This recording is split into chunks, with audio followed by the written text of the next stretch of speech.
The Cellcast is recorded in front of a live streaming audience. If it hadn't been for you, I would be now in someone else's digestion. You know there's something you should know, so I'm gonna tell you so. It's Bad Movie Month on the Cellcast. Don't sweat it, forget it, enjoy the show. Working all day, now it's time to unwind. Kick back, relax, take a load off your mind. I'll be busting the moves and I'll be busting the rhymes. We'll be busting up laughing cause it's party time. Everybody's feeling fine cause it's party time. Party time, party time. Everybody's feeling fine cause it's party time. Party time, party time. Everybody's feeling fine cause it's party time. Party time, party time. Everybody's feeling fine cause it's party time. Party time, everybody's feeling fine cause it's party time. Hello and welcome to another episode of the Cellcast. Joining me today is a man who, he's just wanting a new home. Welcome, Jacob. Why, thank you. Here's our co-host, a man who just wants his own personal lemming. Welcome, Drew. I mean, they just pop up when you never have to worry about breaking them. They're like tribbles, but with faces. Yeah. Scary enough. Yeah. So yeah, of course, we're still in Bad Movie Month here on the Cellcast, and today we are reviewing Norm of the North. Help. Of the ones we reviewed so far, this is only the second one that has made it into an American theater. Yes. This will change next week. Yeah. So yeah, this is a interesting movie. Yep. Technically, Yes, it is a movie yeah. that So- was initially supposed to be a home release. That's what I understand. Yeah. Apparently, that was the thing. So why don't we go ahead and jump into our spoiler-free thoughts on this? Exactly. Certified fresh and spoiler free. Yeah, this is my first viewing of this. I did not watch it when it came out because I saw the trailers and thought, what were they thinking? But I did not the one who put this one on the list. That was Jacob. That was me. He only got one movie on the list this year on Bad Movie Month. Not because of things, but we had guests and such. Yes. So we actually, both of us only really got one. Yeah, which is totally fine with me. But yeah, it's not horrendous. No, it's not. It is not Leo the Lion. Oh, dear Lord, it's not. In some ways, But it's still bad. it's in some ways, I don't think it's as bad as either Titanic film. In Ooh. some ways. Ooh, those are interesting words. It's not even as bad as Food Fight. But it is very cheaply animated. Oh, so cheap. $16 million for a budget. Yeah. The story leaves a lot to be desired. Not Just- that it's bad, just but a it's little. like it needs some work. And the Mhm. comedy, Oh, they gosh. need an actual comedian to actually look over the script because I don't think they did. Yeah, it's so cringy. I don't even think they must have shown this to anybody to find out if this was even funny to begin They with. probably didn't. No, because this feels like it was cranked out and put on theaters without really even anyone looking at it. They just thought, oh, we're making a straight to DVD film. We're putting it in theaters. Oh, you are? Cool. Mm-hmm. You want to look at it first? Nah, we'll just put it in theaters. Well, Okay. that kind of sounds reminiscent of Batman: Mask of the Phantasm, because initially, Except that was well made. oh yeah, I agree. I'm not making a comparison to how good these films are, but it was the fact that Phantasm was supposed to go just to DVD Mhm. and home video, and then Warner Brothers decided, oh, we want another Batman release, so they cranked up the animation and made this fantastic film called Batman: The Mask of the Phantasm. If you haven't seen it, what are you doing? Go watch this film. Unlike this film. Yeah. This feels like what Hollywood producers think is funny and think is entertaining Mhm. and think that adults will just leave their kids in front of it for the movie to babysit them.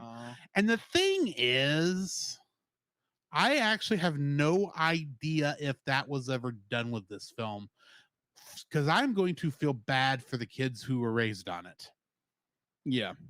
I mean, I think Barney was more entertaining. Oh, you're not kidding. You are So- not kidding. Yeah. What are your spoiler-free thoughts? My spoiler-free thoughts on this film. First, this is my first viewing, and most likely last viewing. Amen to that. If you know, our by the grace of God, this show continues to the year, you know, for years on, that maybe down the line we'll have to re-review it. That's only going to have to happen if we change the format of the show again. That is true. And that's probably not going to happen, because I think we are comfortable with this one. Yes, Since we are. been in this format for what, 3 years? 3 years. It's all but like the first 15 films, I think. Yeah, something like that. So, But either or, did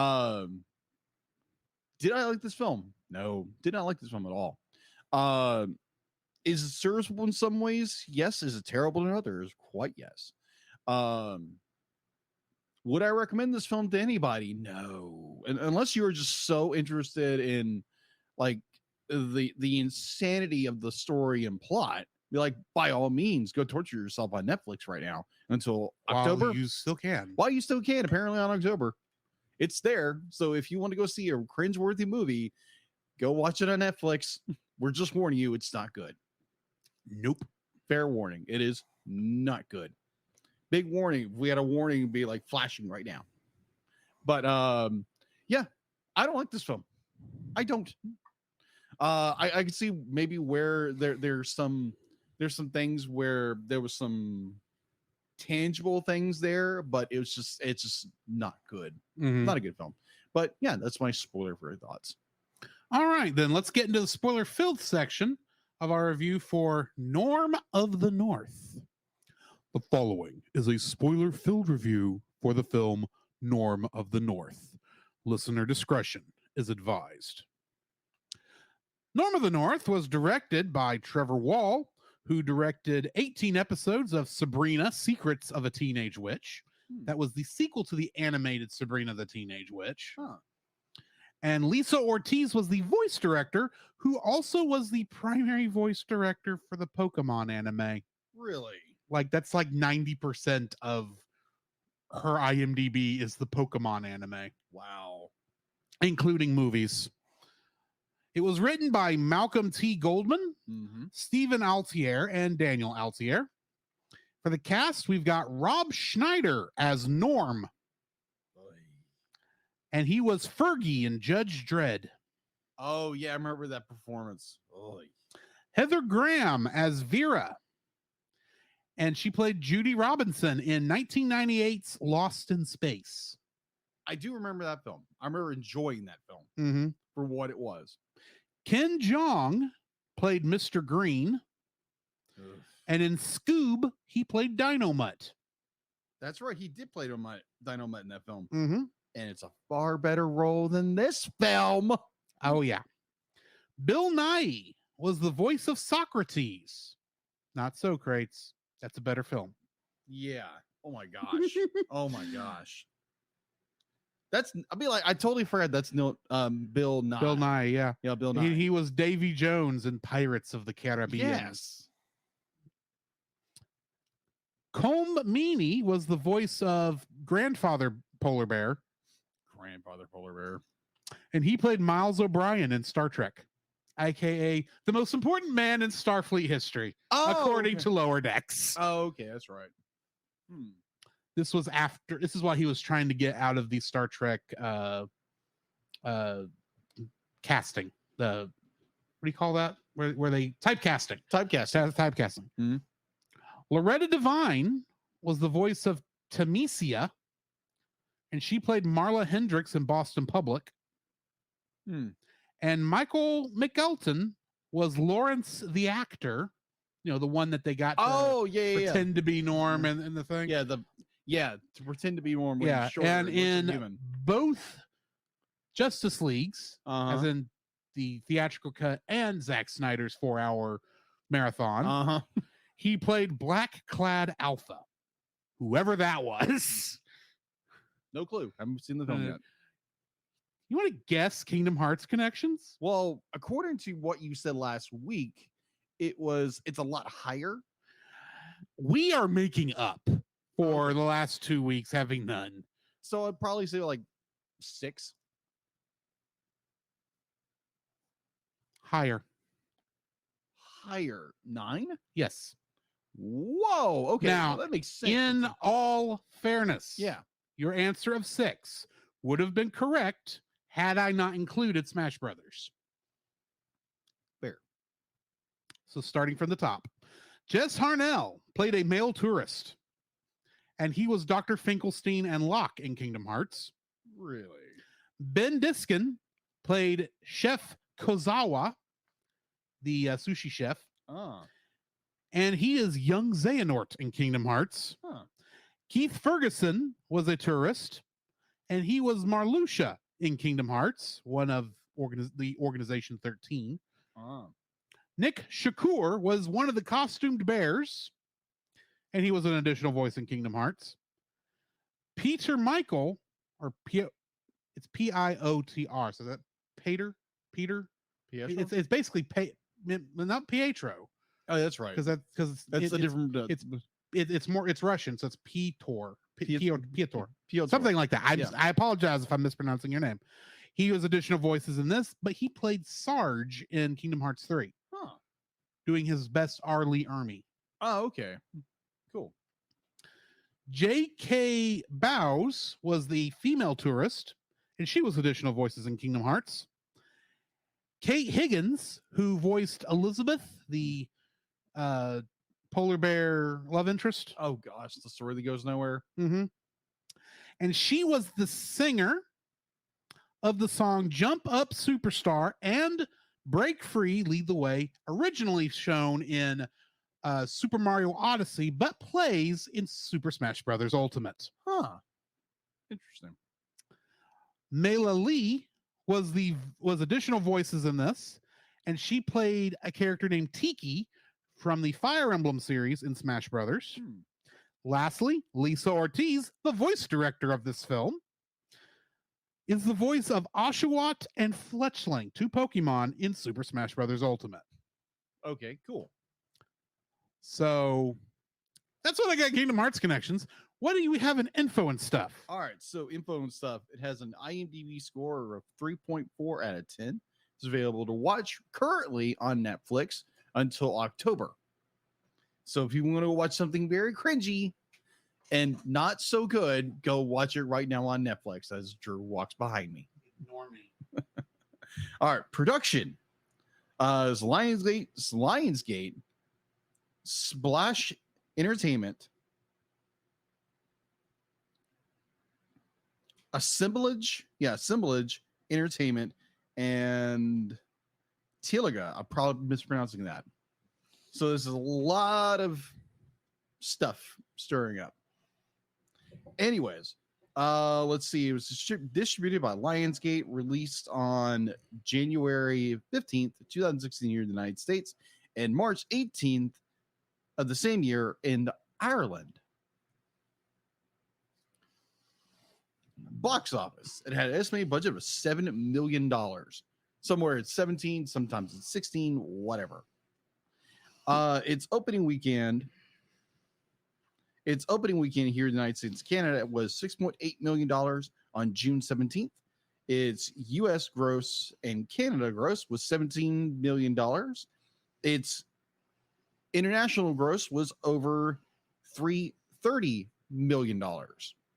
So yeah, this movie that doesn't do very well, is not very well done at all, made some money. That's why it has 3 sequels. Well, it didn't take much investment.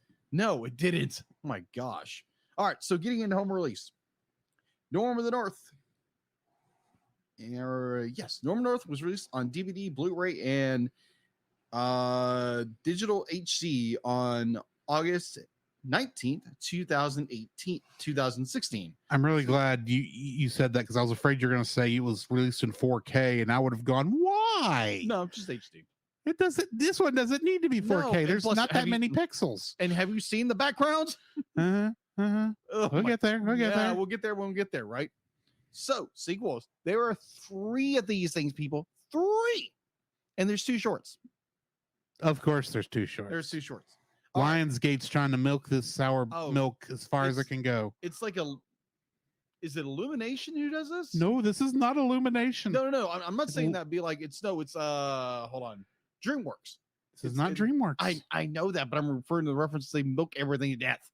Everybody, Well, that's true. well, except Pixar. Pixar actually doesn't milk that Pixar much.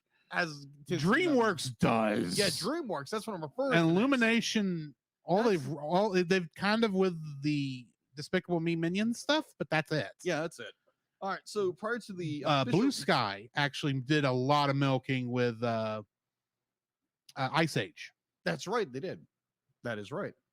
All right. So prior to the official release of Norm of the North, 2 45-minute direct-to-DVD sequels were announced, titled Norm of the North, Back to the City, and Norm of the North, The Arctic All-Stars. On January 22nd, 2018, it was announced that production of a sequel published by Assembly Entertainment along with Splash Entertainment, Lionsgate, and DFG Family had begun. The resulting film, called Norm of the North, Keys to the Kingdom, was given a limited theatrical release on January 11th, 2019, with a home release on February 12th, 2019. In 2019, 2 more sequels were announced.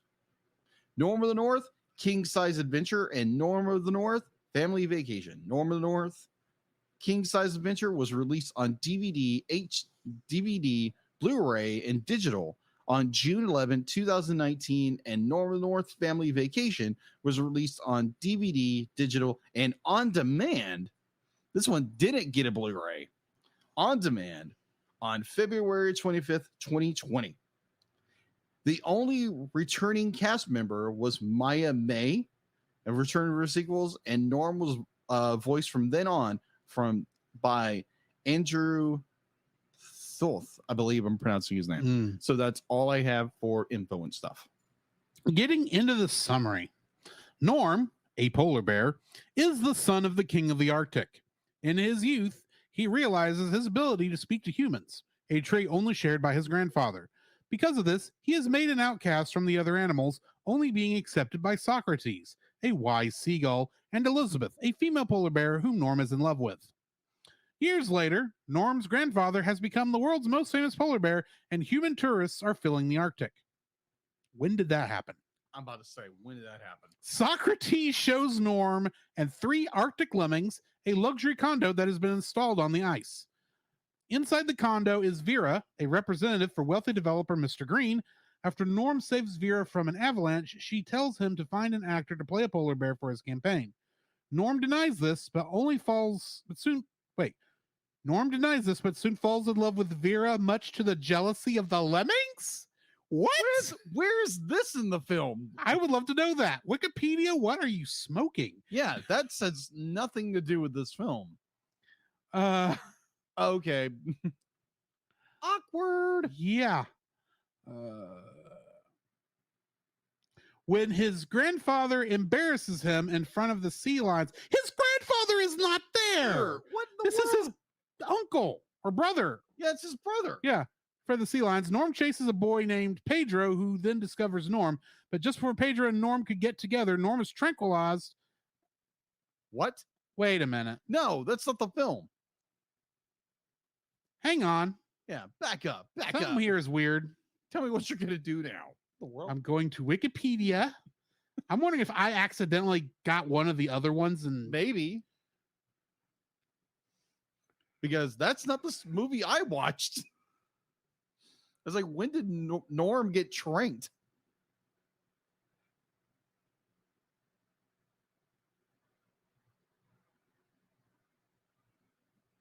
no, this is exactly what is listed in Wikipedia's thing. What in the So world? I'm going to continue reading this. Even though it's completely inaccurate. When his grandfather embarrasses him in front of the sea lions, Norm chases a boy named Pedro, who then discovers Norm. But just before Pedro and Norm could get together, Norm is tranquilized and taken away from the Arctic, leaving. That's not the movie we watched. More free service reviewer has come to New York City as well, but Lemmings discover a filming studio and they go in. However, a man wearing. Norm manages to regain. Who is Pedro? Exactly. Who is Pedro? This Pedro is playing a major role in this thing, according to this. In the city, Norm pretends to be an actor and auditions for Pedro's commercial and is taken to dinner by Vera. No, that's got to be like the sequel or something. It's got to be the sequel. Has to But be. this is on Norm of the North. This shows you how bad this film is. They can't even keep the Wikipedia article on it straight. Okay, so here's the one that's a little more. Yeah, give me IMDb's. IMDb's is when a real estate developer invades his Arctic home. Norm and his 3 lemming friends head to New York City, where Norm becomes the mascot of the corporation in an attempt to bring it down from the inside and protect his homeland. That sounds a little better. But who's Pedro? Yeah, there's Now I want to know who Pedro is. maybe watch the sequel. You know what's funny? Pedro's not even listed in the cast list below it. Somebody, I think, copied the wrong one over into Norm of the North. I think so. So now I am curious. Is there a link to a sequel on here? No, I don't think there is. Yeah, but there's 3 sequels, people. 3. Honor those trace. So my guess is what happened here. Mm-hmm. I have no idea if this is true. My guess is there was another article for whatever number Norm of the North 2 was called. Mm-hmm. It had a much better. It had a thing, but they decided didn't make sense to have 2 Wikipedia articles for this franchise. So they tried to combine it, and someone put the wrong plot in the plot. Yeah. Or heck, even the one from Netflix is better. When a greedy developer wants to build condos in the Arctic, a polar bear by the name of Norm travels to New York City to find a way to save his peaceful homeland. Either that, A little better. Either that's what happened, or somebody has vandalized the Norm of the North Wikipedia article, and nobody's caught it until today. And I ain't changing it. So why don't we go into the trivia? How about that? Yeah, let's go into Trivia for this one. Chicago comedian Matt Byrne did a performance art piece claiming he directed this film until he received a cease and desist letter. Why would you take credit for Don't directing the know. film? Why? Production on this took 6 years with several delays and rewrites. The first draft of the script had several references to Happy Feet. Studio execs worried the film was too similar and ordered the writers to rewrite the entire film. Surprise. Hold on. What? Say that one more time. The first draft of the script had several references to Happy Feet 2006. Oh. Studio execs worried the film was too similar to that film and ordered the writers to rewrite the entire thing. Couldn't they get a bunch of different writers or better writers? Maybe we got some more common sense. They probably didn't, because this film was originally going to be straight to DVD before the studio decided to put it in theaters. Why, Lionsgate? Why? Warner Brothers, you are not. I disagree with this particular piece of trivia, but I'm going to read it anyway. Okay. The North in this film's title is the Canadian Arctic.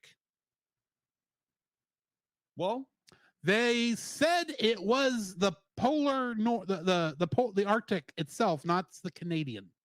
that is true, but just for maybe more clarification, how these people come down to get to New York, be like, yeah, you're having to go around Canada. Yeah, but yeah, you got to, but that's assuming you are coming down through Greenland. Mm-hmm.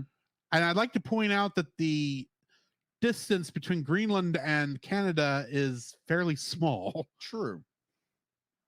And only recently got an official border, like in the last 2 years. Really? Yeah. Well, we'll talk about that later. Gotcha. Rob Schneider's third time. This is Rob Schneider's third time voice acting in a theatrical film Mm-hmm. after 8 Crazy Nights in 2002 and The Reef in 2006. Really? This is Bill Nye's 5th animated film after Flushed Away in 2006, Astro Boy in 2009, Rango in 2011, and Arthur Christmas, also in 2011. This is Ken Jeong's 5th animated film after Despicable Me in 2010, Despicable Me 2 in 2013, Turbo in 2013, and Penguins of Madagascar 2014. This film reunites Star Trek Deep Space Nine actors Colm Meaney, who was Chief Miles O'Brien on that show, Right. and Salome Jens. I didn't catch who she played in Norm, except for maybe additional voices. Mhm. But in Star Trek Deep Space Nine, she was the leader of the female. Well, she was the female changeling, is how she's credited. Okay. But for those who don't know who that is, that was basically the leader of the Dominion, who the Federation was in a war with for the last 4 seasons of that show. So, main villain, maybe. Maybe. But that's all I've got in trivia. Do you have a like for this film? I do actually. Okay. What is your like for this film? Okay. My first Your like, first like. my first like, it concluded. I'll be like, I'm watching this film and being so bored from its lackluster storytelling and animation, the whole enchilada. They're like, this movie is not funny at all. It's supposed to be funny. It's not.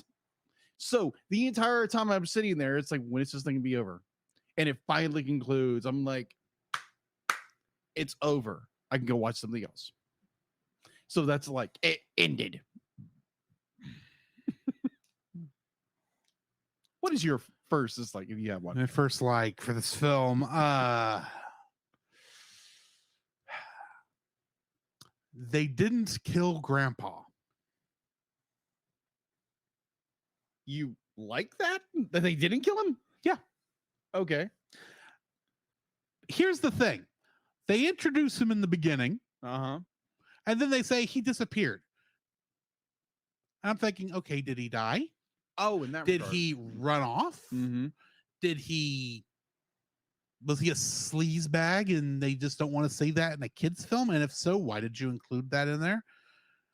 But I kept thinking, okay, somehow we're going to have to run into it at some point. Otherwise, this is going to be a stupid plot point to bring up as to why Norm and why the Arctic people feel this way about not caring about what happened to what grandfather said. Yeah.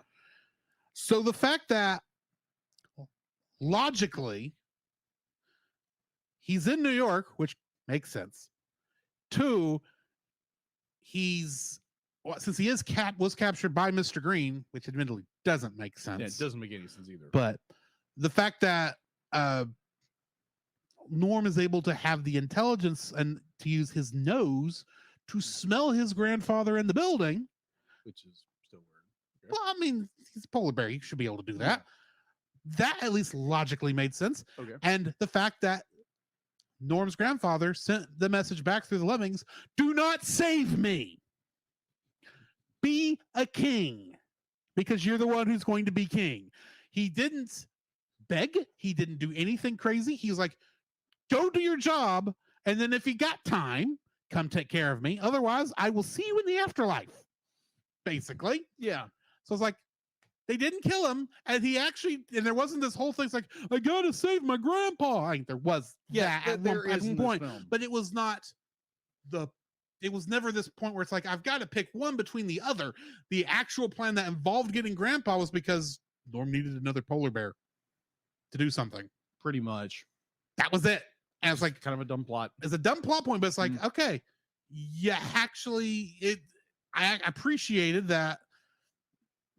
If you have this character in there and you're gonna put him in New York and have him captured by Mr. Green, it doesn't take the whole movie for you to stupidly realize that the main villain of this thing is the one who's got your grandpa. Yeah. So Norm had some intelligence. Some. Some, if you can see this, some. Yes.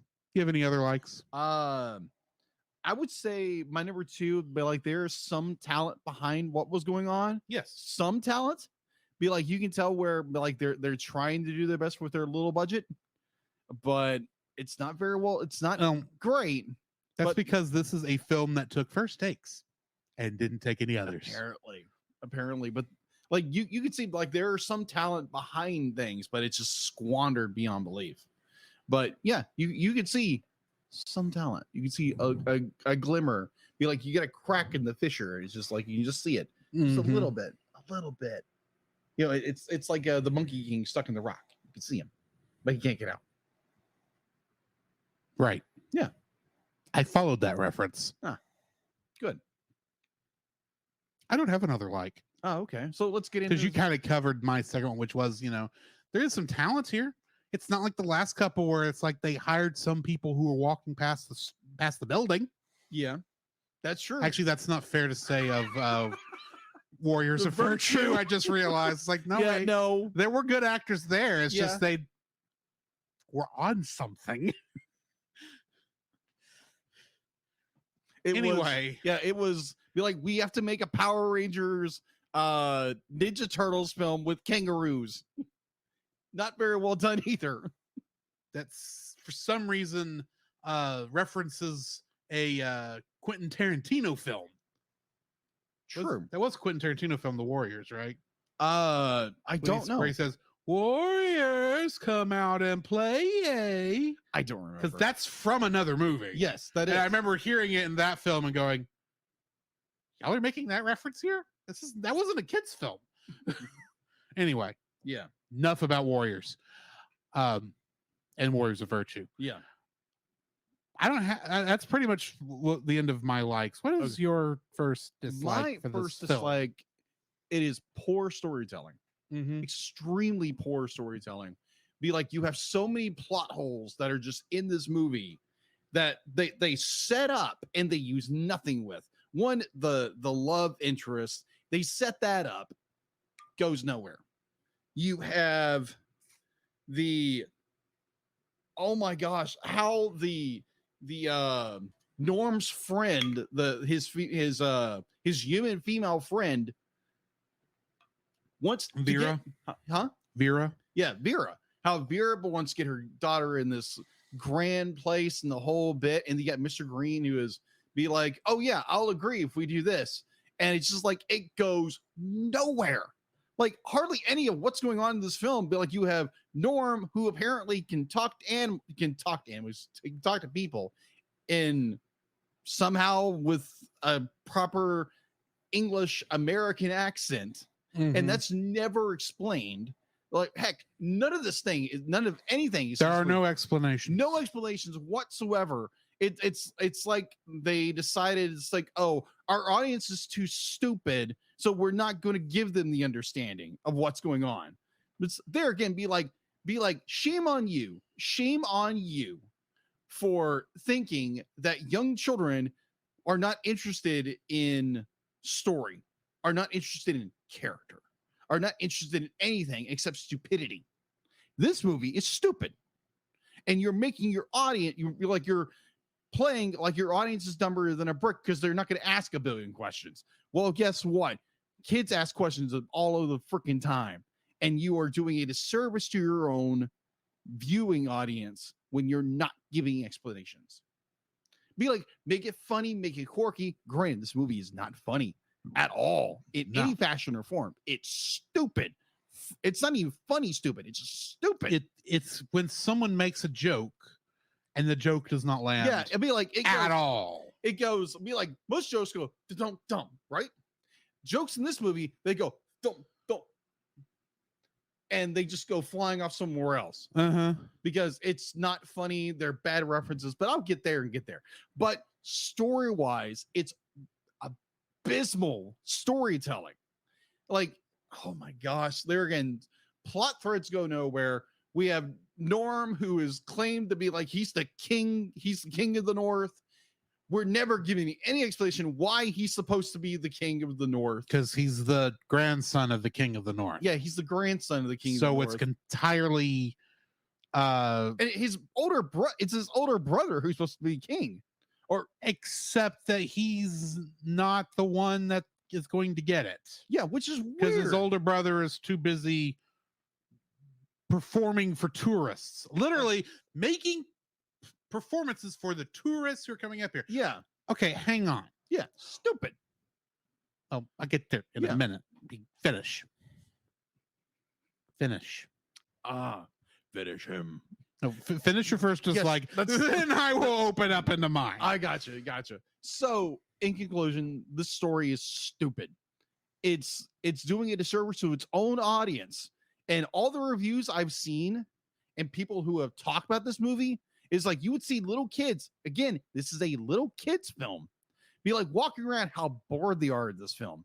If your audience is bored with the movie, how do you think the adults are going to feel about your film? Mhm. Now, granted, understanding this is supposed to be a direct to, It was supposed to be a direct video Yes. film. but then they decided to be like, oh, yeah, this will do great in theaters.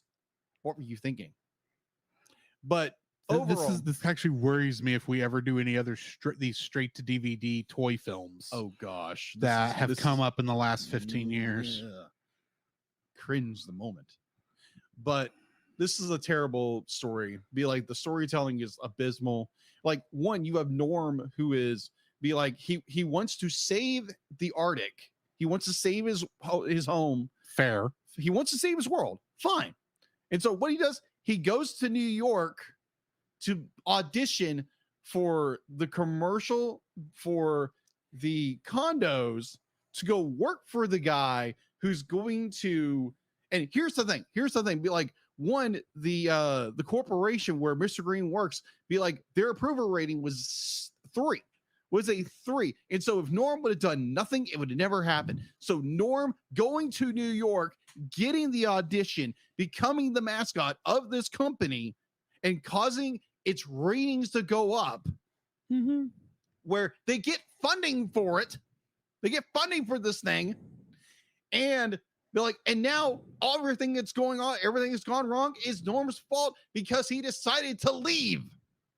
Yeah. For no reason. Excuse me. But like, it's so stupid. It's like, one, why in the world would you put condos in the Arctic?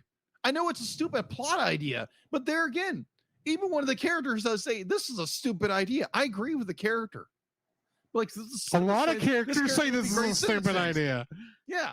So the entire premise of the film be like could have been Norm be like knows all this information beforehand, and there again, it's only a plot to figure out where the grandfather is and why in the world is he with Mr. Green. We're never explained. All except be like, oh, I had to run it with a nasty polar bear, and apparently the people in New York are too stupid to realize that this is an actual polar bear, which he doesn't look like a polar bear. He looks like a white dog. Because here's another thing.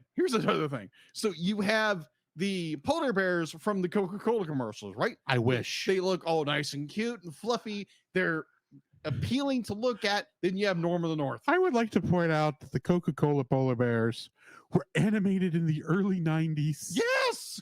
And look computer animated. Yeah. When the technology was still bad. Now, granted, they were animated a lot of times over the years, but but the first commercials. Yes. I actually got to look that date up. But When anyways, did the Coca-Cola polar bears get announced? Because I know it was a while because my Yeah. mama has been collecting the things for a while. but overall, be like, this story makes no sense. It's a terrible story. Be like, the story could have been that Mr. Green, Mr. Green decides to be like, he wants to make condos. He doesn't have the he can't make them because he doesn't have the approval ratings. So all he had to do is give Norm that information, and Norm never leaves the Arctic. Story over. Okay. Like be like none of this happens. But then Norm just decides that because the stupid seagull decides to be like, oh, you need to go audition for this. Why? It's stupid. So the Coca-Cola polar bears. Yes. While there has been a thing with Coca-Cola polar bears actually going back a lot farther, Yes. the ones we think of, that commercial called Northern Lights featuring a polar bear drinking Coca-Cola and watching the Aurora Borealis was in 1993. 3 people, and this came out in 2016. And it looks like this. Yeah, exactly. It looks good. Now, Gorgeous. granted, it was made for a 480i television. Yes. And you can claim that maybe the Coca-Cola spent more money on their polar bear than Norm of the North spent on its entire film because of the time period. But here's the thing. This movie came out what year? 2016. 2016. Yeah. That is 303, 13, 14, 15, 16, 13, no, 23 years after a polar bear commercial made by Coca-Cola. That actually looks like bears. And it looks like garbage. Yes, it looks like trash. You could claim. Granted, let me play devil's advocate for a hot second. Oh, wow. Okay. This is not meant to be a realistic depiction of the polar bear, which admittedly, the Coca-Cola polar bears are more realistic intentionally than this one is. This is meant to be a cartoon reminiscent of a newspaper comic strip character. Fair. Why then does he look like the discarded painter's sponge from painting black on a piece of when doing outlines that black, maybe gray, but you know what I'm talking about? Yeah. It looks like a paper towel that's been wadded up after you washed with it. You're not kidding. That's what it looks like. Yes, it does. It looks like one of those paper towels after you've gotten it wet, so you can wipe something down, and you've kind of been cleaning on something for a while because you really should have thrown it away, but you don't want to get another paper towel. So you just keep going to it and you pick it up, and it's this wad of white grayish paper that's kind of sort of falling apart. That's what Norm looks like. That is what he looks like. You're not kidding. And I'm like, why is this the design of your character? Why? And I like to think it's like, okay, maybe this is just they designed this. Maybe the rest of the textures in this film will look better because there are going to be different ways you would approach drawing some of these characters, even with the art style obviously started with Norm. Okay, the Lemmings, which I will have more to talk about later. The Lemmings, they don't look like they have fur. No. They are brown textures with little bumps to pretend to be fur. They don't look like this, like they should. Sorry, for those of you who are listening to the audio version, which is like 95% of the people who listen to the show, I just held up a tribble that I, of course, have hanging from my microphone stand. The humans. Granted, I stated, like I said, this is supposed to be caricature newspaper-esque design. Yeah. That style was never meant for 3D. You're not kidding. But letting that go aside. Let it go, please. You had to say that. I did. Because you can't hold it back anymore. Okay, let's start with Mr. Green, the ugliest human in this film. Oh, well, now granted, he's supposed to be slimy. He's supposed to be the villain. Sleazy. You're supposed to feel dirty after watching a scene with him, except you don't. because he's not really that interesting a villain. No, You want to know why? Why? Because he figures out in the first 5 minutes after meeting Norm that he's a polar bear who might be connected to the other polar bear he's got in his basement, and he goes to try and shoot him at a sushi restaurant, and then doesn't do anything for like half the film afterwards. No, and his rating keeps going up and up and up. Why? Because Norm, he's entertaining, and he's actually a bear. Vera is a mannequin. You're not kidding. And her daughter is one of those weeble wobbles that don't fall down. That's what she looks like. I'm sorry. The only character I was actually impressed with, and that is a mighty big description for how I actually felt about it. The only character I had I felt good about was Lawrence. Okay. Because his polar bear costume that you see him take half of it actually looks halfway decent, and you can actually kind of see even the little holes in the eyes that the actor sees out, and he looked halfway. He's like, this was like the one competently designed character in this art style. Right.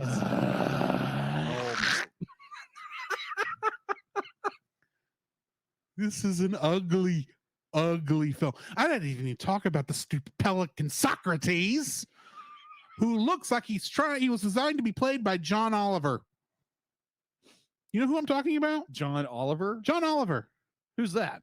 He was a correspondent on The Daily Show with Jon Stewart back in the day. Okay. And now he has a show on on Max, used to be HBO Max. That's basically The Daily Show, but it's him doing it. Mm-hmm. That's who this guy looks like, because it's like the stereotypical British person. He's the guy who played Zazu in the 3D Lion King. Oh, that guy. Okay, got it. It looks like they designed this pelican to be played by him because he looks like a caricature of John Oliver. Okay. And then they couldn't get John Oliver to do it, so they got somebody else. I can't think of who it was now.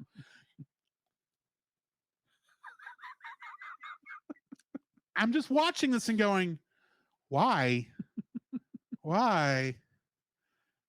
All these characters, of which you could have killed half of them for the amount of good they do. Why do you include these? Yes. Please give us the answers, because we're desperately don't want to know. In our chat, Kirk says, from our last episode, yes, he says, I admittedly haven't seen this, but my kids loved it when it came out. How old were your kids? There's a question. I'm going to, granted, we are looking at it as adults, and we're seeing the bad stuff, and there's a lot of bad stuff in this. I'm not saying kids couldn't enjoy it, but I am not of that age anymore. No. And this is just issues I have in general looking at this that make me go, oh, please do not go down this road. Please do better than this. I'm not saying you kids can't enjoy this, but do better, please. Yes, agreed. What's your second dislike? All right. It's supposed to be a comedy. Yeah. This is humorless. This be like, if you're trying to be a comedy, be a comedy. This movie be like, with all its very terrible dated references, puns, memes, whatever, bad jokes. Like when you get oh crap, who was the who played Norm? Rob Schneider. Yeah, Rob Schneider. Rob Schneider is known for being a fairly decent comic. Definitely back in his day. Yeah. And I know he's not funny. He's not one of the comics I follow at all, but I do know he was. If he was big enough to make it into movies, I assume he was a pretty decent actor. Yeah, he was a decent comedian. He was a fairly decent comedian. He's not funny. No one in this film is funny. There's no humor to this film whatsoever. There's nothing to this film. May I play devil's advocate? Okay, play devil's advocate in this point. I dare you. A comedy is always subjective. What's funny to me and what's funny to you is not necessarily funny to anybody else. Okay, fair enough. And vice versa. Okay. 2, It's This is- still stupid. This is cringe humor. How is this? Okay. This is not humor that is designed to be clever, to be fun. It's not even. It's not puns at all. It's not Mhm. clever wordplay. Mhm. It is meant to be. Let's do. It's not even slapstick. Okay. This is what humor can we do that would make most people go, "Ew," but will be funny in context.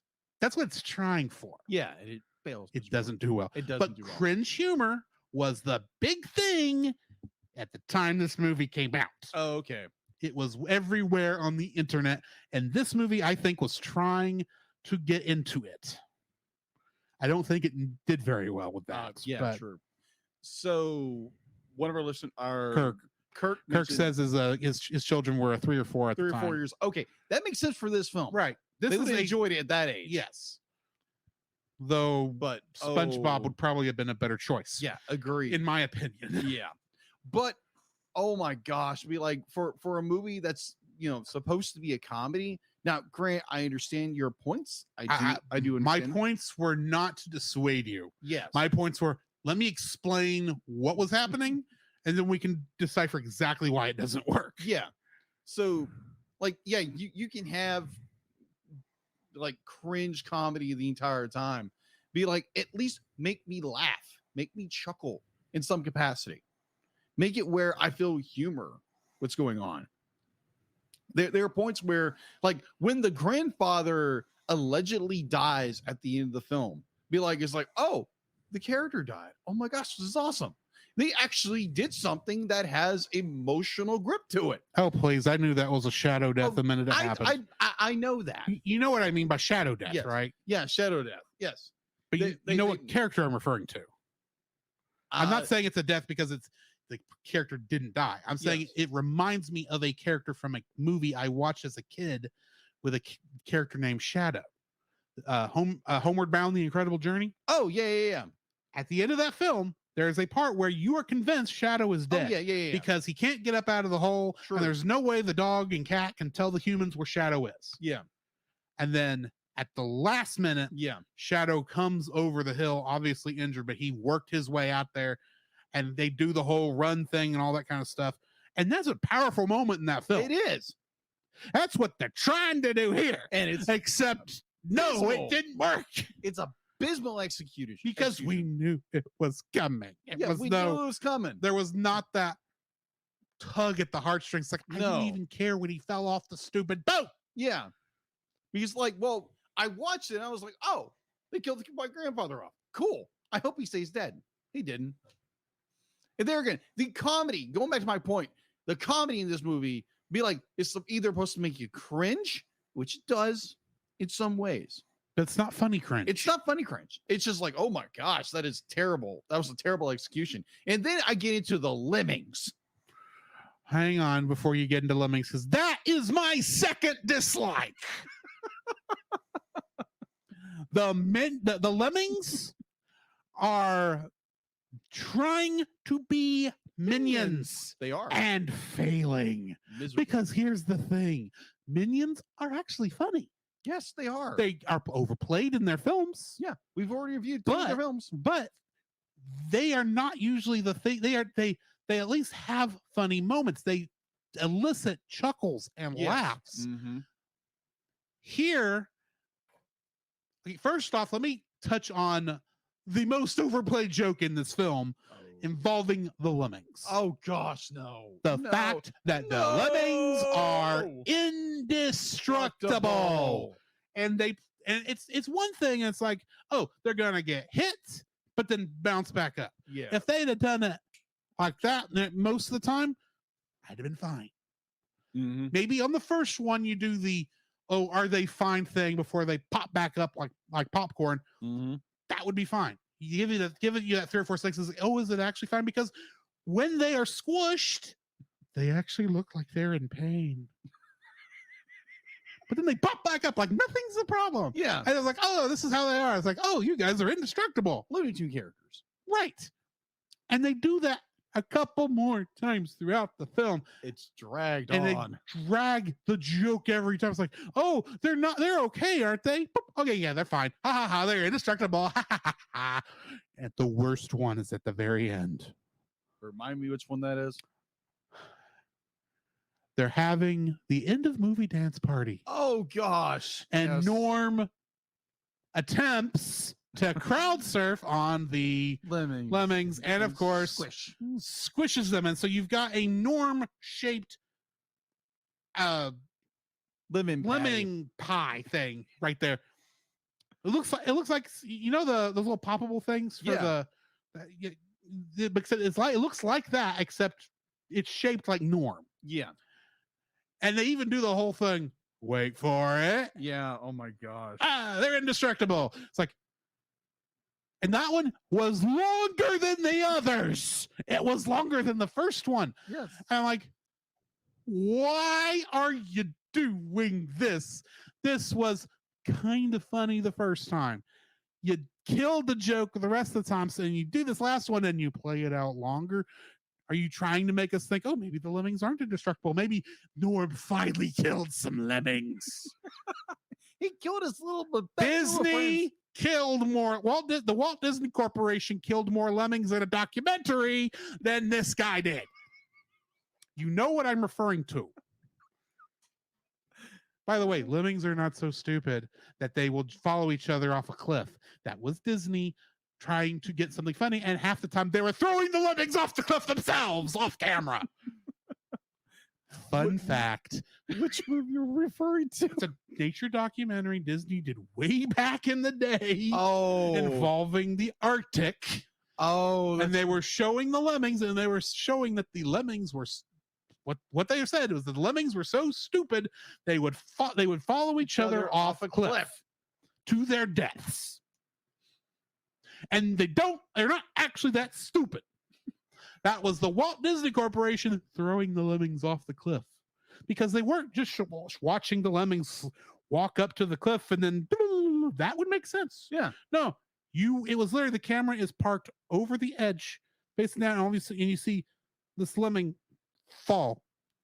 And what was really happening is some director was off screen going, boop, pick another one up, boop, pick another one up. Oh my boop. gosh, that is so cruel. Yes, that's cruel. It's cruel. I don't remember what the documentary is, but this is the thing that happened. I'm pretty sure this is not on Disney Plus. It is not on Disney Plus. Or if it is, I hadn't found it. And I don't remember the name of it, so I haven't gone and looked. But this happened. And this is the source of the idea that has plagued everyone about lemmings. There is even a video game based off this concept called Lemmings. Really? Yes. So this is the first time I've seen lemmings, that weren't so stupid that they would follow each other stupidly off a cliff. They changed that by making them indestructible and then make the stupid poppables joke throughout the entire film. I think they're called poppables. I could be wrong there. Could be. And then half the time they are the lemmings ex machina throughout this whole thing, because apparently they can do anything. Yeah. Literally. I hate these stupid things. Yeah. And the joke that got so boring, like they dragged this one joke. I think they did it twice, I think, with the lemmings peeing into something. Peeing and fart joke. Did it. Okay, first off. Yeah. They do it in Mr. Green's office's secretary's waiting area. Yeah. Where the rest of the ones are. And they do this long one. It's like, oh my. It's one of those things where if they'd have done it short, I wouldn't have liked it, admittedly, but I could have at least stood it better, but it kept. They just dragged it out more and more. Going. And at one point you're going, are we done? Yeah. Is this supposed to be funny? I know you're supposed to be trying to make it awkward, and maybe that would work, but no, this is not funny. Yeah. I don't know why you think this is funny. This is actually disgusting. Yeah, it's like, then, you said a long flight. You were in a freaking house the entire time. You had toilets. Water. Huh? You had toilets. Yeah, which they obviously used. So why are you making this joke about they do to hold it? And they do it again when they pee on the little tree later on in his office. 5 seconds after this. Yeah. Why? It was not that funny to begin with. Why did you repeat this joke? because they think they're funny and they're not. It wasn't a funny film. It was trying to be a certain type of humor, and it failed. It failed miserably. What is your third dislike? Because you've already done yours. Yeah, I kind of jumped in on yours because it was also my second. Yes. So okay, design and execution. Poor design and execution. So here's why. Yes, Norm is still alive. He wasn't executed very well. Execute him. Finish him. Execute order 60. Get over here. Sub-Zero wins. That would have been a better conclusion to this film. But be like, you have the design of the animals, including Norm, who's supposed to be a freaking polar bear, but he doesn't look like a polar bear. He looks like a white dog. Pretty much a big white dog. A big white dog. It'd be like, now, all granted, the polar bears don't look like bears. There again, go back to our first reference. His girlfriend is the closest one that looks like a polar bear. And oh my gosh, those Elizabeth. eyes. Oh my gosh. So she's supposed to be cute and adorable and sell plushies. Oh my gosh. If they sold merchandise to this, oh gosh. I'm not surprised they did, but still. Oh my gosh. Like design wise, the characters look abysmal. The humans look worse. People. Be like, if you haven't seen the film, be like, don't go bother. Be like, if you want to go watch something cringy, go watch it. It's still on Netflix for a time. But oh my word, the design aspects, character design is horrendous. Be like, I understand there again, some creativity was there, a little bit. There again, cracking the fissure, cracking the hole, cracking the wall or what have you. But this, oh my gosh, like the killer well, oh my gosh, anytime that stupid well showed up, I was like, okay, that looks bad. The reindeer didn't look bad. Let's say that. Admittedly, I will admit the scene where the killer whale shows up and he's doing the dancing in the thing, and the other says, "How many times have I told you this is not Orlando? This is the Arctic." And the whale stops and thinks like, "Okay, what am I gonna do?" He sees the seal and he eats them. That got me a giggle. That was actually funny. That was actually funny. I was so like, this movie actually had one giggle. It had one joke. And it was actually funny. It was crap. Otherwise, going back to the design, the backgrounds so simple. They're not even in focus most of the time. They're out of focus. They're blurred. The whole I'm like, what in the world's going on? Let me refine that. Okay, it's not that they're just out of focus. It's that they're out of focus when they should be in focus. Exactly. Because they're poorly made and they were trying to distract you from them existing. Yes, exactly. And imagine if they had this in HD. Oh my gosh. But yeah, wait, we were watching it in HD. We were watching in HD. Imagine 4K. Oh my gosh. Or worse. Where's the bleach? 8K. Bleach in my eyes. Thank you very much. This was put in a theater and it would have been at 8K. Oh my gosh. Scary, people. Scary.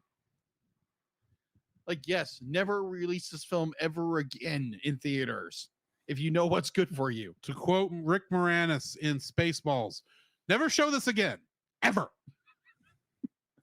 So yeah, the character design, backgrounds, models, the whole enchilada.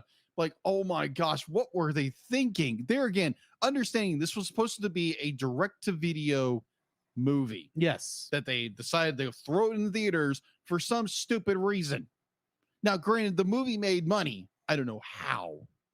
It made money on its DVD release. How? It made money because people took their kids to the theater so they didn't have to be at home in the middle of winter. That's true. That's why it made money. That makes sense. And But their still, other choices why? that would have been out at that time would probably have been Oscar bait, True. which no kid wants to watch. That is true. But design-wise of characters, execution of characters is abysmal. Like, even background characters, they literally just blur, just go out of focus for no reason. You don't understand why. And just over and over again be like, the Mr. Green, it's like, I understand trying to energetic and bouncy and rubbery and stretch, pull and stretch kind of characters. I get that. Our Barbie doll character who does virtually nothing. Oh, you mean Suki? Suki. That's not her name, but she reminded me. I think it's Suki on Jersey Shore.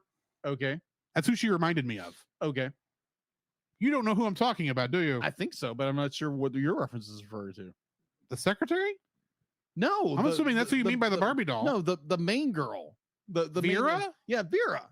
Vera ain't no Barbie doll. Oh, I agree, but it's just more like Barbie doll. Just blank. Nothing. Like, there again, character development goes nowhere. See, Vera is an old Navy mannequin. You're not kidding. That's a better description. You know, the ones with the creepy smiles? Yeah. Oh my gosh, you're not kidding. But there again, design and execution are poor in this movie. It's so there again, it's supposed to be a direct to film, direct to DVD, or direct to be like, go and pay for this movie. Because there again, like what Drew said, when it came to be like watching the trailers to this thing made you not want to go watch it. Yeah. Because I looked that should have at it, been a clear sign. Don't put this in theaters, put it out on DVD and just let it sit there. when I saw this saw the commercial for this. Grant, I actually saw it on a trailer. Mm-hmm. I think I was watching Paul Blart Mall Cop 2 for some reason. Okay. Besides that, I do remember seeing this trailer in front of I think in front of that movie. Yeah. Or it's in front of a movie at that time. It came out. And I remember thinking, oh, good night. Why are they putting that out? That looks so cheap, Bad. and bad. It's like, what? This? No, don't do this. Why would you do this? I mean, good night. The Smurfs look better than this. And bear in mind, I was thinking the 3D, the live action Smurfs, which I'd never like to look at the live action Smurfs. Yes. But anyway. Oh yeah, but oh my gosh, design wise is terrible. The execution's even worse. Here's the thing, and this is going to go into my third dislike. These designs would probably have been fine in 2D. Mm-hmm. But it's not in 2D. It's in 3D because 3D is cheaper. Yes. It's very obvious this was animated in a cheap 3D software. Yeah. Not a lot of money was put into it. True. It was probably cranked out as fast as they could. True. Actors, the directors chose the first take from every actor they had. So even the good acting in this is still questionable choices when it comes to editing. Yes. The design of most of the characters baffles me. Yes. The buildings look like they came from an asset pack, including the condos, which I can actually tell you what I can't tell you what asset pack it came from. I do know what building they were trying to be. Have you seen pictures of the Walt Disney Concert Hall in Los Angeles? Yes. It looks like that. It does. All those condos look like that. And I'm looking at it going, who would want to live in that? I don't care if it's in the Arctic or in the Bahamas or in the middle of New York City. It looks gaudy and awful, and it's pretty much meant to be an art piece that you're supposed to see in one place and never seen again. And plus, if I remember correctly, the original building is one of those ones where if you look at it from certain angles, you go blind in the middle of the daytime because the mirror it mirrors the light. It kind of makes a heat. It concentrates heat like a magnifying glass does burning ants. Oh gosh. And you're gonna put this on every you're gonna use this design for every condo in your subdivision in the Arctic. Why? I'm not even talking about the stupidity of building condos in the Arctic because I want to be fair here. Fair. Okay. Because the problem here starts from the very beginning. Very true. Tourists Yes. on a cruise ship regularly are going up here and looking at the polar bears. Yes. Okay. First off, there are Alaskan cruises. Yeah. I think you can see polar bears on them. But they don't get that close. No. You don't get off of the boat to go look at the wildlife. You see them from the deck. And not only that, even if they do get close, it's going to be on a much smaller boat so you can drive up there that can then speed away when the polar bear decides, humans look hungry. Humans look tasty. I am hungry. I am bear. Hear me roar. Yes. Roar. Now, granted, this is a cartoon universe. The rules of reality are relaxed significantly. Yes. But why do most of these people not look cold? Oh my gosh, yeah. They look like they're just on a warm summer day. Yes, this is the Arctic. Oh, like, no. Are oh you my gosh, I'm cold. are you trying to tell me that this may be at some future point when global warming or climate change or whatever it's being called now has gotten so bad that it's a nice crisp 40 degrees in the Arctic? Is that what you're telling me? Maybe. Because if that's the case, you ought to tell me that and get it out of the way instead of just alluding to it. Then I can understand what I'm looking at. Secondly, why is it but no human has thought it weird at all that the animals are doing dance numbers for them?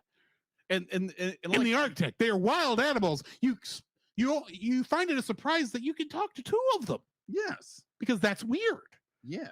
But why do you not also find it a surprise when they are pretty much dancing around to a Beyonce Knowles knockoff song? Actually, it wasn't Beyonce. It was more Britney Spears. Yes. And either way, side note, they only had one song, the lyrics in this film, and they overplay it again and again. Yes. and again, oh my and again. gosh. No. And you don't actually, you're not able to hear the lyrics real good until you get to the end. And then if you have subtitles on, you actually can see what the lyrics are. I'm going, why is that in a kid's film? And it's not as bad as Bop. Let's say that. I would have rather had him bop. Yeah, you're not That would have kidding. worked better for this A film. little more catchy too. But back to my point, which I am getting to.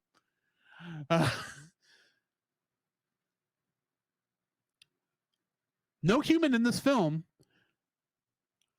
for the most part, believes that Norm is an actual polar bear. Which makes no sense. And the only reason they don't think he's a polar bear is because he can talk. They think his costume is that good. Now, granted, in universe, not to us, obviously, but in universe, they ought to know what a polar bear looks like. You would think. And you ought to be able to spot a polar bear at a distance. And if it does anything that does not polar bear-esque, then it's probably not a polar bear.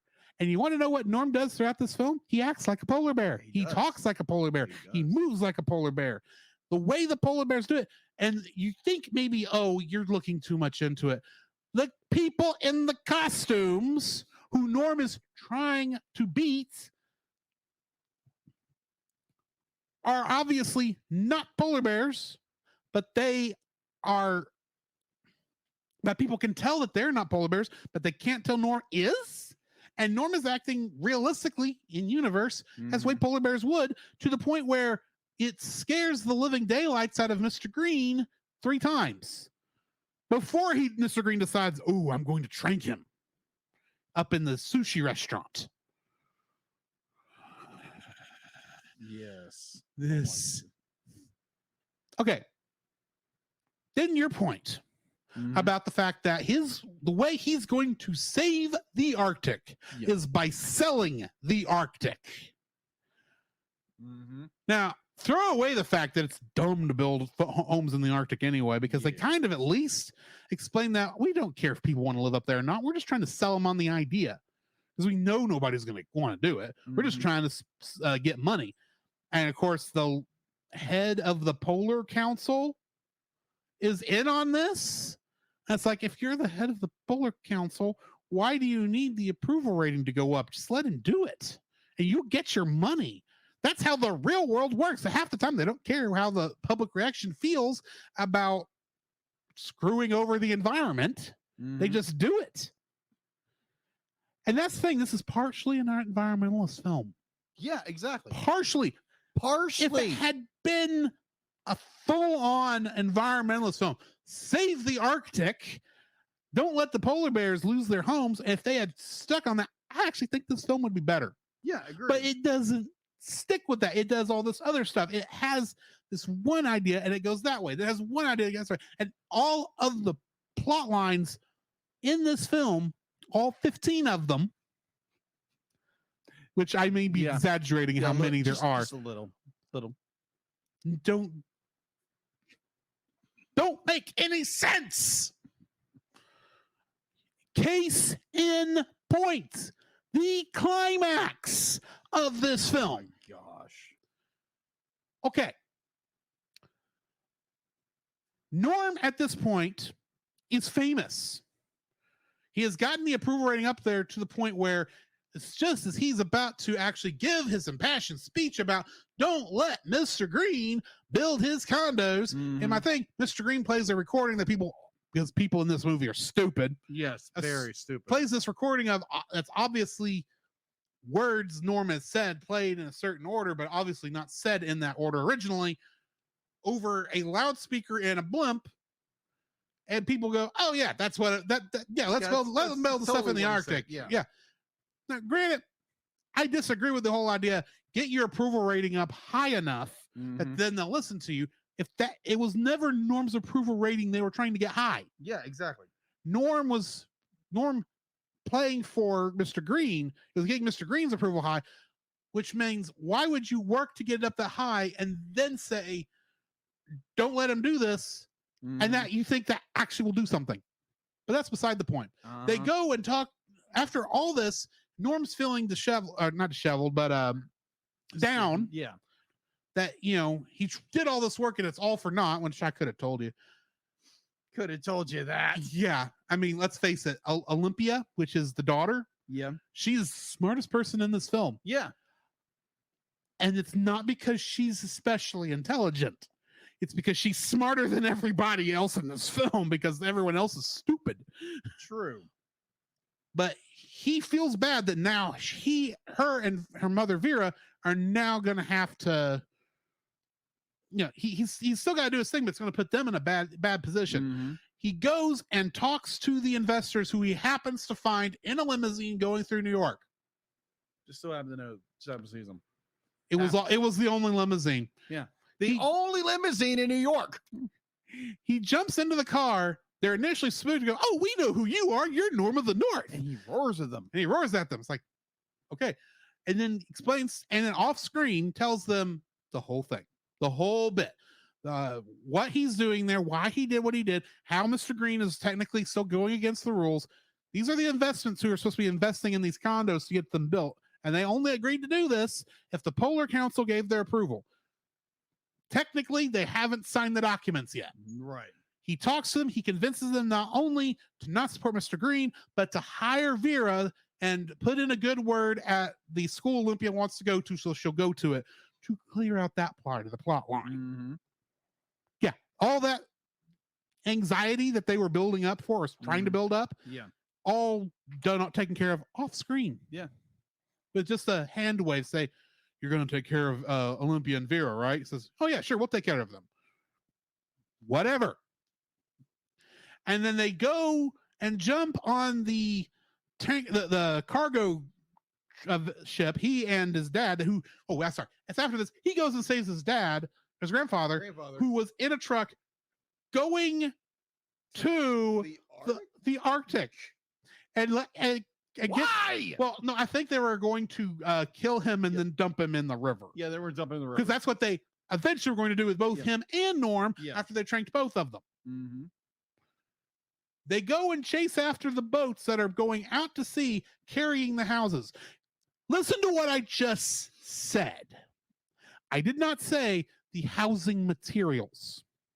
I said the houses.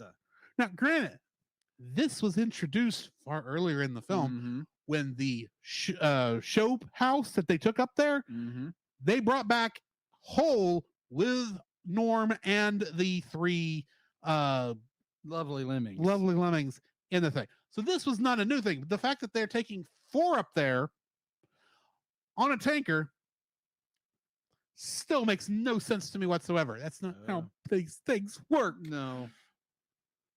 And Norm and his grandfather wait until they're out in the middle of the ocean, like I assume close enough to the Arctic so that they could swim there, but not close enough that the ship can land and let the things go, because if the ship gets to the Arctic, that's how they worded it, the ship gets to the Arctic, not if the ship unloads its stuff, not if the houses get unloaded. It's if the ship gets to the Arctic, the investors will have to pay whether the council approved it or not. Right. So they have to sink the ship before it gets to the Arctic, but not so far away that they can't swim there. Right? Right.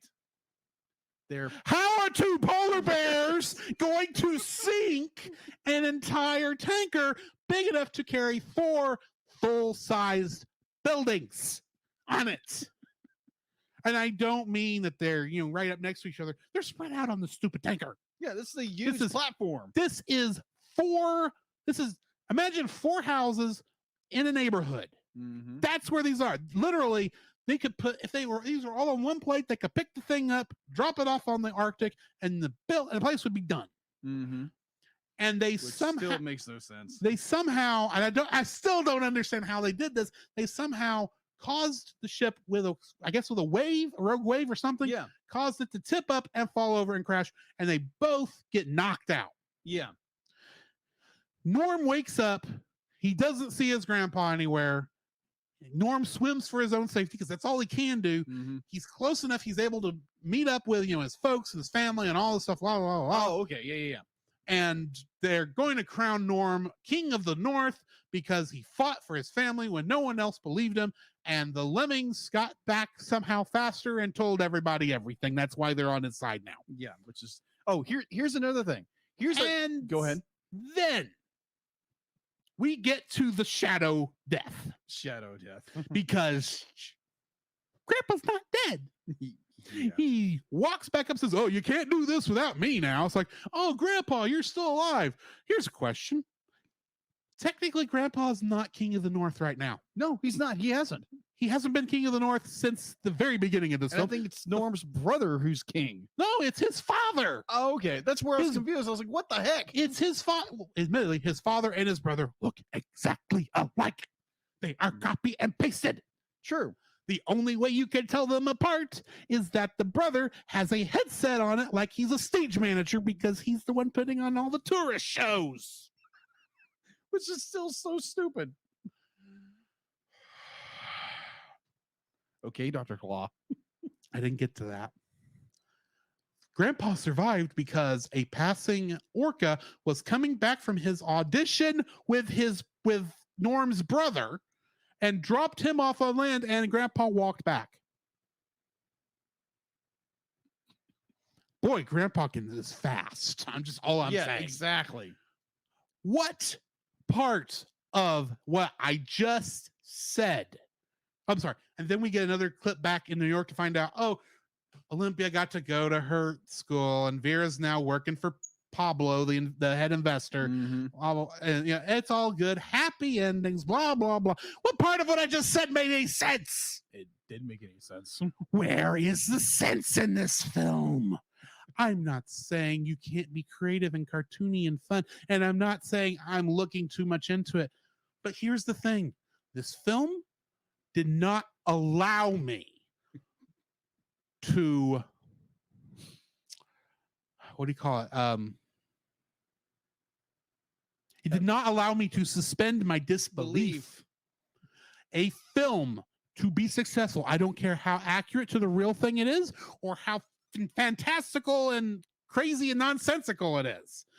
If in order for it to be liked and understood, you have to allow your audience to suspend their disbelief that all this stuff is nicely wrapping up so kindly in what appears to be 2 hours. Yeah. Granted, time skips, but that's a tool to help you suspend your disbelief with the time compression and everything else. This film is so stupid and nonsensical and does not try to do anything to help you suspend your disbelief that you are aware throughout the entire runtime Yes. that you're watching a film. There's never a point where you are pulled into the story. There's never a point where you kind of just, you'll excuse this stupidity because the rest of it is okay. This is just you never get that chance to excuse the film for its silliness because it's not even being silly. It's just not being good. This is the same problem to some degree I had with Leo the Lion. Now, spoiler alert, I ain't giving this the same rating I gave Leo the Lion. Because Leo the Lion offended me on a levels I can't even explain. Intellectually, creatively, all this. This movie did not offend me like that. But this is not a film I'm ever watching again. Do you have anything else before we rate this film? No, I think we touched on it. Because I gave my coup de grace. Yeah, this is a terrible film. And be like, yes, if you want to see something cringe and stupid and probably watch it with a bunch of friends and watch how dumb this movie is and critique and bash this film over the head. Like, yeah. I want to say, if you have kids who like this film, like our good friend Kirk does, do not take what we're saying as don't let your kids watch this film. Yeah. I'm saying when you turn it on for them, walk out of the room. Just save your own sanity. If they like it, that's fine. Yes. Give them something intellectual to kind of munch on, something that challenges their thought processes, makes them look at the world differently. Put on SpongeBob SquarePants. Oh, dear Lord. Because that will challenge them far more than Norm of the North will. Agreed. That will make them think about stuff far more than Norm of the North will, because even when this is trying to be educational and propaganda-ish, it fails even at that. True. This Do you have was a a rating bad for this film? What's your rating? 1. A 1. Okay. Oh, I thought about just giving it a 0. It's just not a good film. But there again, I don't know. To me, 0 is something I want to save for the atrociously bad. Okay. Yeah, That's just me. Okay, fair enough.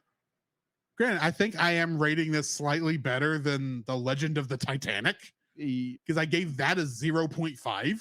You did. So keep that in mind. I liked this better than The Legend of the Titanic. So going with that, I think I would give it a 1. Give it a 1. Be like, it's not a good film. It's not worth watching. It's bottom of the pole kind of crap. Like Emoji Movie was trying to tell a story and somewhat was successful with this. This film doesn't know how to tell a story or keep its story straight. Or what it's trying to do is abysmal. So yeah, it's a 1. Don't go watch. Now, granted, if your kids love the film, let them love the film and walk out. Our opinions, do something else. Our opinions should not affect whether or not your kids like the film. Exactly. If you want to allow them to watch a film where a bunch of lemmings make a hot tub by farting it, oh gosh, were they? You let them watch the film. Yeah, exactly. I thought they were pedaling, but okay, apparently they're farting. Oh my gosh, yeah. Wait, you thought they were repelling? No, like just pedaling their feet. You know, that's what I thought. Appreciate that your interpretation of that was more innocent than mine. But by this point in the film, I thought, oh, they're just going to be disgusting to be disgusting. Yeah. So they're going to go with the more disgusting option. Is that paddling or is that farting? I'm going with farting, and I'm sure there's a joke in there about they had too many beans. Oh my! That I didn't hear. Oh my gosh! Because I'm thinking hot tub. Yeah. What's going to make it a hot tub? Gas. Yeah. Where's the gas coming from? The penguins. Penguins. The penguins. The lemmings surrounding it farting. And that's what's making the bubbles. Yes. Anywho, Oh my god. next week is our last film of Bad Movie Month. Yay! And we are reviewing a George Lucas film. We are. Or more accurately, a George Lucas produced film. The last film he produced for Lucasfilm before selling it to Disney. Yes. And it's, in fact, technically was a Disney released film as part of the sale of Lucasfilm, included that the movie Strange Magic that he was producing with Industrial Light and Magic would get a release no matter how it was received. And we are reviewing this movie next week. Yes. This is a welcome. This is a jukebox musical. You know what I mean by that? It's a jukebox musical. Yes. Okay, then. That means they're going to randomly break out into songs you actually know, Oh gosh. whether you want them to or not. And just Bear in mind, this is a movie about fairies. Oh crap. It's on Disney Plus, by the way. It should be anyway. Yes, it is. It is. In the meantime, Yes. we are going to hit intermission. Mhm. On the other side, we will be looking at the what we've been watching news and a Morlock Little Christmas. This podcast is a proud member of Culture Box. Whether you enjoy geeky reviews, comedy, or original fiction, you can open up the Culture Box and find something excellent for your soul. Point your web browser to culturebox.media. This week, we are promoting the podcast Playing Games with Strangers. Playing Games with Strangers is a family-friendly actual play podcast where indie voice actors get together and play tabletop role-playing games. You can listen to the adventure unfold as they roll dice, slay monsters, and have fun. All at playinggameswithstrangers.com. The Cellcast would also like to thank the following patrons: Ashley and Francisco Ruiz, Book of Gaming, and PaulJPowers.com. To get your name read on the show, some art from Jacob, and uncut episodes of the Cellcast, please donate to us on Patreon. So, Jacob, I have a question for you. Yes. What have you been watching? What have I been watching? Okay. So, as most of you probably know who listen to us on most of our feeds, we did a crossover with Monster on Film Vault with Nate Marchand, where we watched on Netflix Gamma Reborn. Rebirth. Yeah, Rebirth. There again, I really didn't have a whole lot to when it came to Gamera. I have heard this guy talk about Gamera. I have heard Nate talk about Gamera, and I watched this and I was like, I really didn't enjoy this. I really didn't. But it kind of gave me a little inspiration to go see what Gamera was really like. So we'll see there. So I watched that. I watched the most recent episode of My Adventures with Superman. That seems to be going very well. I don't know how long it's gonna go, but I enjoyed it so far. And then I noticed something that recently came onto Disney Plus. This is through the National Geographic, or Nat Geo as some people call it. It's 9/11 One Day in America. I think it's like an 8-part miniseries. And yeah, those be like there again, 9/11, September 11, 2001, a day which anybody who was born they would remember.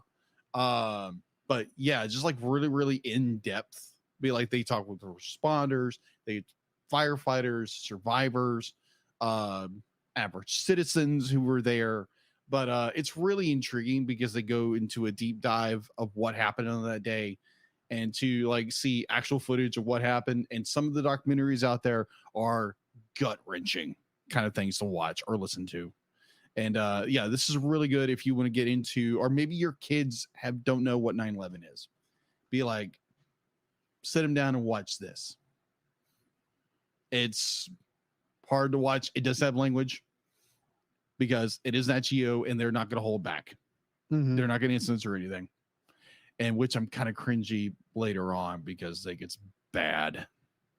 But they're getting its history. So you need to learn. You need to know what history is. And or otherwise you're doomed to repeat it. So yeah, that is besides Lower Decks, which we'll talk about a little bit later. And of course, X-Men. That's all I've been watching. You? Before I get into what I've been watching, I'll quick jump back to Norm of the North.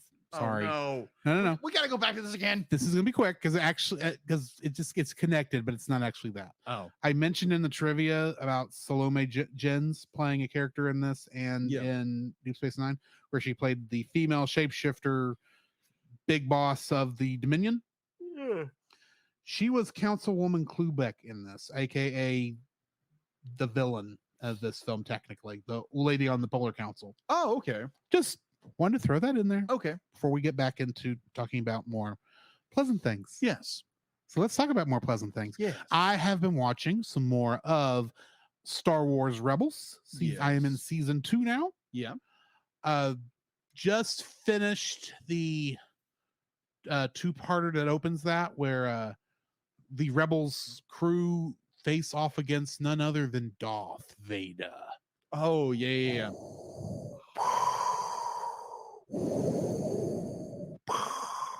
Played by James Earl Jones.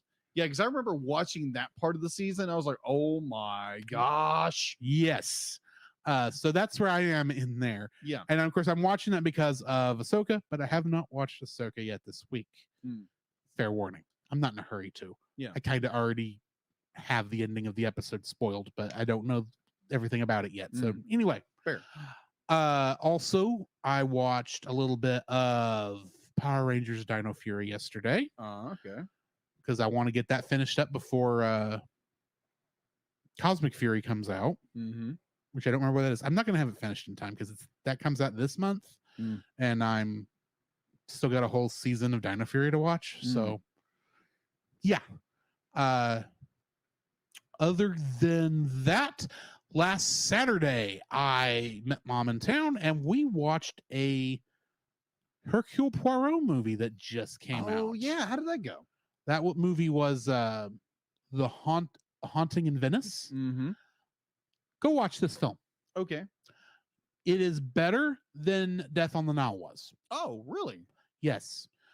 Now, I will say, if you are a person who does not watch horror films because of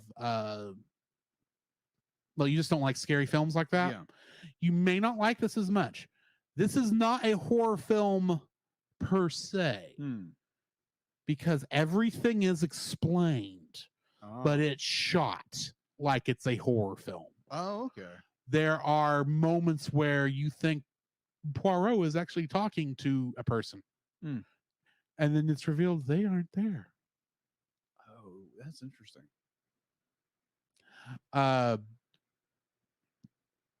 There is a lot of brutal deaths. Like there's 3 deaths throughout the whole thing. Right. And the first one is very brutal because, well, she gets stabbed in the heart by a statue because she fell on the statue. Oh. And it's not like she hit it and it kind of broke something and she fell off. No, she falls right on it. Oh. And it goes through her. It's like, that hurts. Just like looking at it. So not a Vlad Impaler impale it. Am I right? I'm just saying you can see the arm below the body and you can see the arm above the body of the statue. Oh, jeez. Yeah. Wow. Okay. And this is not how that character died in the book. Because I haven't read the book, but I did some using my normal trivia source for the Cellcast. I looked at it for this film and saw, ironically, the way she dies in the book was how the actual killer tried to kill Poirot in this. Are you sure you didn't read the wrong synopsis? No, I am sure. I am sure. It was the trivia was correct. Okay. It's not like the synopsis. IMDb, even on the movie we just watched, was not vandalized. It was Wikipedia. Yes. Okay. But yeah, that film was good. I do suggest it. What else have I watched this week? I guess that's really about it. Yeah, I was gonna. No. I was watching something before you came over here. Yes, you were, because you were And I was in the laughing very middle. hard. I was in the middle of it when you came in. What was I watching when you were coming? I don't over? know. Oh, I was watching an episode of the Red Green Show. Oh, that's right. Yeah. I'm gonna have to finish that episode because that show. If you've never watched the Red Green Show, hey, it's on YouTube now. Mhm. It is worth going up and looking up an episode, but it is hysterical. It was it's a Canadian show, sketch comedy show. Yeah. That I originally saw on PBS like 20, 30 years ago. Me and my dad stayed up late to watch this. Oh, okay. It's still one of my favorite comedies. It teaches you, and it's educational. There are 2 life lessons you can get from the entire show. Do you know what they are? No. If the women don't find you handsome, they should at least find you handy. Fair. Meaning, if you're butt ugly, be useful, and your woman will still love you. Gotcha. Granted, it gets that far, I can't help you. The second one is every episode ends with Red saying, "Keep your stick on the ice." Now, obviously, a hockey reference. Yes. But basically saying, be ready for anything. Yeah. I think that's a good thing to keep in mind. Because you don't know what's going to happen in life. Be prepared. Pretty much. So, yeah, I was watching some of that before you came over. And other than that, that's going to be it. Yeah. So, now, mind you, I walk up to Studio B's door, and all I hear is this guy chuckling loudly. It's like, well, what in the world was he watching? The sketch they were doing, they do this on a bunch of episodes. Yeah. It's a game. It's a game where where Red has to get one of the lodge's colorful members to say something, to say a specific word, and the way he asks the questions should get the answer, but the guesser always says something else. Like in this case, it was the explosives expert, and he had to say the word passion.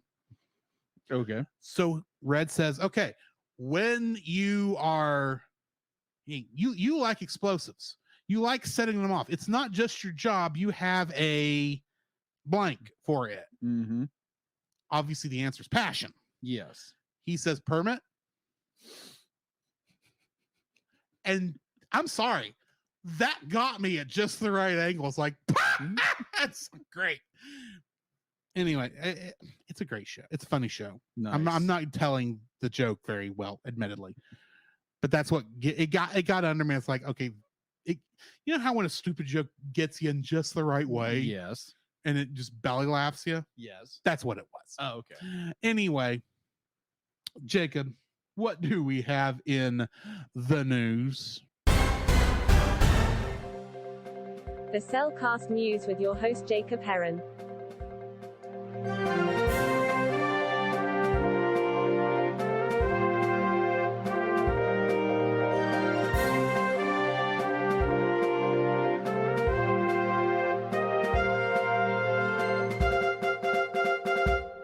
And I will say, if you do not have something, I am going to add it. Okay. All right. So why think you deal it? So home audiences will get their first chance to watch the cameo package Disney animated 100 years. What is that? Centennial. Thank you. I saw the word and I was like, because there again, reading disorders are always fun, right? Yeah. So Centennial short film, Once Upon a Studio, next month on ABC. one of our listeners, Heather, thank you so much, posted that in our Cell Nation chat. If you want to converse with us, go join that group. Yeah, exactly. Converse is down there. So I watched it and I'm like, oh my gosh, this is so good because they reuse a lot of the animation from their classics and do new animations for that. And it looks fun. So if you haven't gone to see it yet, go look it up on YouTube.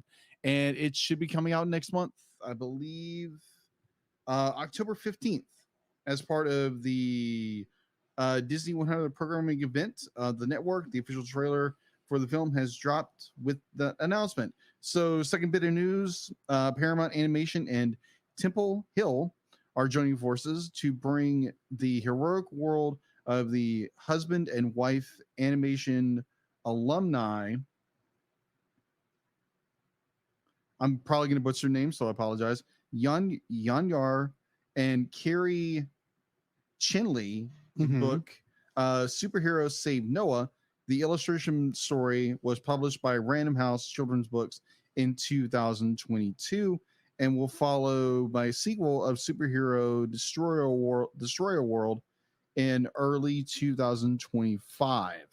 So apparently they're doing an animation about this. I'm not sure because I saw it and I was like, ooh, that sounds interesting. But that's all I have for the news, unless you have something else, Drew.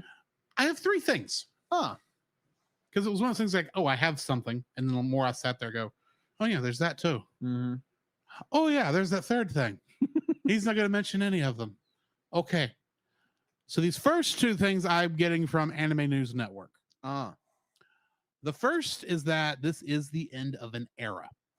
The famed anime purchasing website, Right Stuff, last year got bought by Crunchyroll. Yes. And their store is officially now closing down to be rolled into the Crunchyroll store. Really? Yeah. So you're not going to be able to buy stuff from Right Stuff anymore, even though that was kind of a tradition in the fandom. Okay. In the otaku groups. Is like, oh, you want to purchase the anime instead of just downloading it. Go to Right Stuff. You can buy it there because you can buy, because for a long time you couldn't even find this stuff on Amazon. Yeah. And Right Stuff always had it. So true. And plus, Right Stuff actually did some of their own productions. Yes. Or localizations, including a favorite of ours, Irresponsible Captain Tyler. Oh gosh, that is hilarious. And now that's Crunchyroll because it's all got folded into that. Secondly, Studio Ghibli is no longer going to be an independent studio. Say what? It has been acquired partially by Nippon TV, a Japanese television company. Okay. They have acquired 42.3% of shares of Studio Ghibli, which makes them now the largest shareholder. Now, Nippon TV is one of the members of most of the production companies. Yes. For the show, and that's for Studio Ghibli, and that's because they are the ones who generally do the TV release. Okay. So now that they are pretty much going to be the primary owner, which I'm sure they would prefer that to Disney, since they probably don't want that to happen. They've actually been trying to get someone to take over Studio Ghibli to keep it independent, including, because the thing is, Miyazaki and the other guy, what is his name? That did Grave of the Fireflies and My Neighbors the Yamadas and Isao Takahata. Okay. They are getting old. Okay. They need to retire. Except Miyazaki will die in the animation chair. I am half convinced. Probably. But they are getting to a point where they don't need to be doing the business side of things at the very least. Fair. They tried to get Miyazaki's son Goro, who we will be reviewing his directorial debut later this year, for what that's worth. But he doesn't want. But not only does Goro not want to do it, Hayao also doesn't want his son to do it. Oh, the fact that they mentioned that was like, wow. But yeah, it's getting acquired by Nippon TV. So, I mean, it just means that they're not going to be fully independent. And if Nippon TV ever gets bought by somebody, that'll happen. But yeah, Studio Ghibli's just no longer going to be independent anymore. I assume everything released through G Kids is still going to be released through G Kids. You would think so. Otherwise, I need to hurry and purchase some things. But anyway. Yeah. Thirdly, I got this off IGN. Okay. And I think technically this was an ad. Okay. But Walmart is releasing a box set exclusively of 100 Disney and Pixar films plus bonus feature discs for $1,500. Are they on later this year? Wow, Disney. It's a big collector's edition. Okay, fair enough, but still. And for fun, I looked to see what was on it. Now, some of these things have only been released through Disney Movie Club in the last couple years. Okay.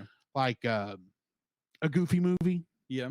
That was in there. A couple other things. You had stuff from Walt Disney Pictures itself, stuff from Pixar, and stuff from Disney Toon.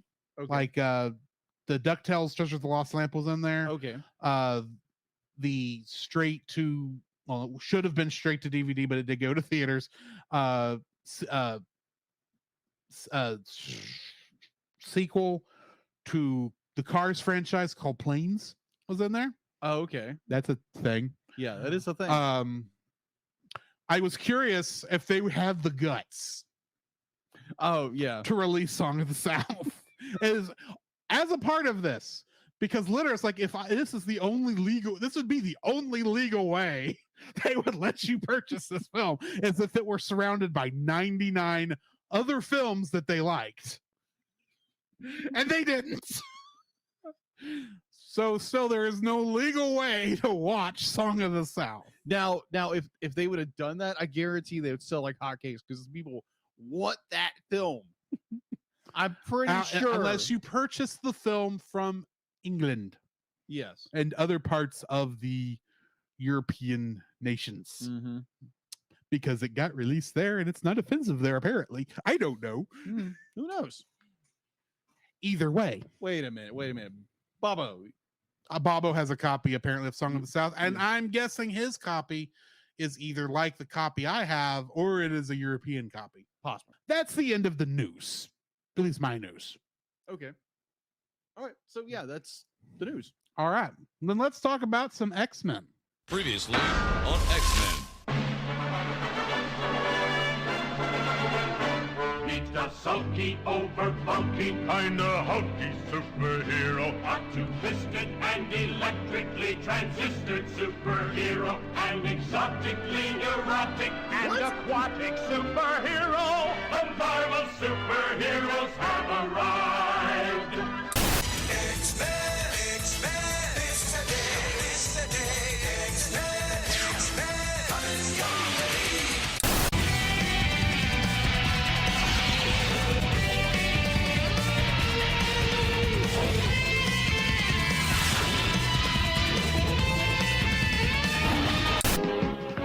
Spider-Man and his amazing friends, Iceman and Firestar.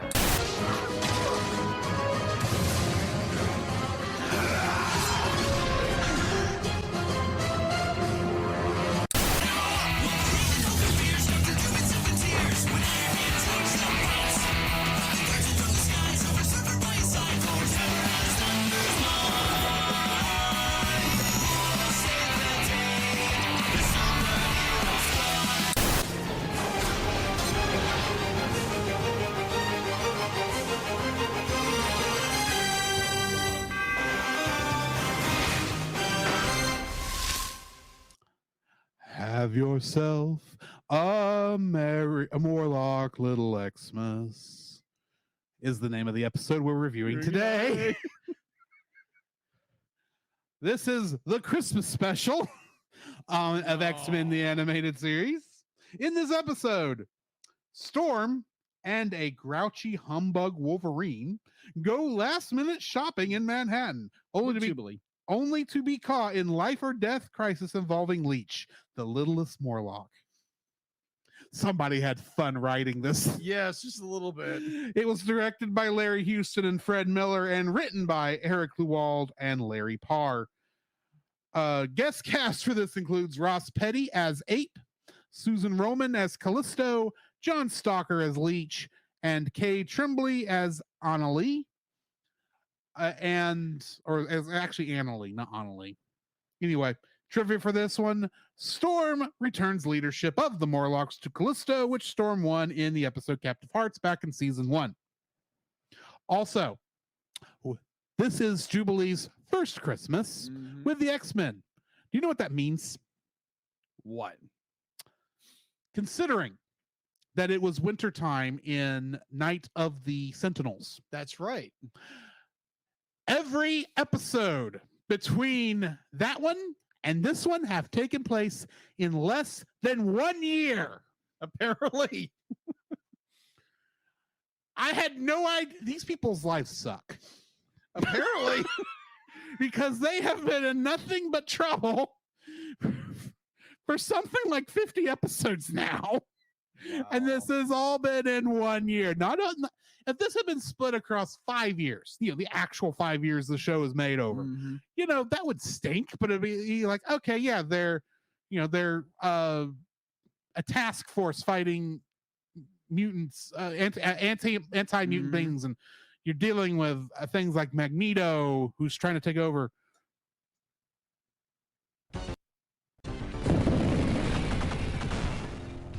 I am Magneto, master of magnet. I'll admit that was at the last minute because I barely realized what I said after I said it. But all this has happened in the last year. It's like, really? This has literally been X-Men 93 because it's all happened in 1993. Or I guess since the sequel is going to be X-Men 97, this is all happening in 1996. I like to point out that includes 3, count them, 3 time travel episodes dealing with Bishop. Twice dealing with the fat butt from another galaxy, Mojo.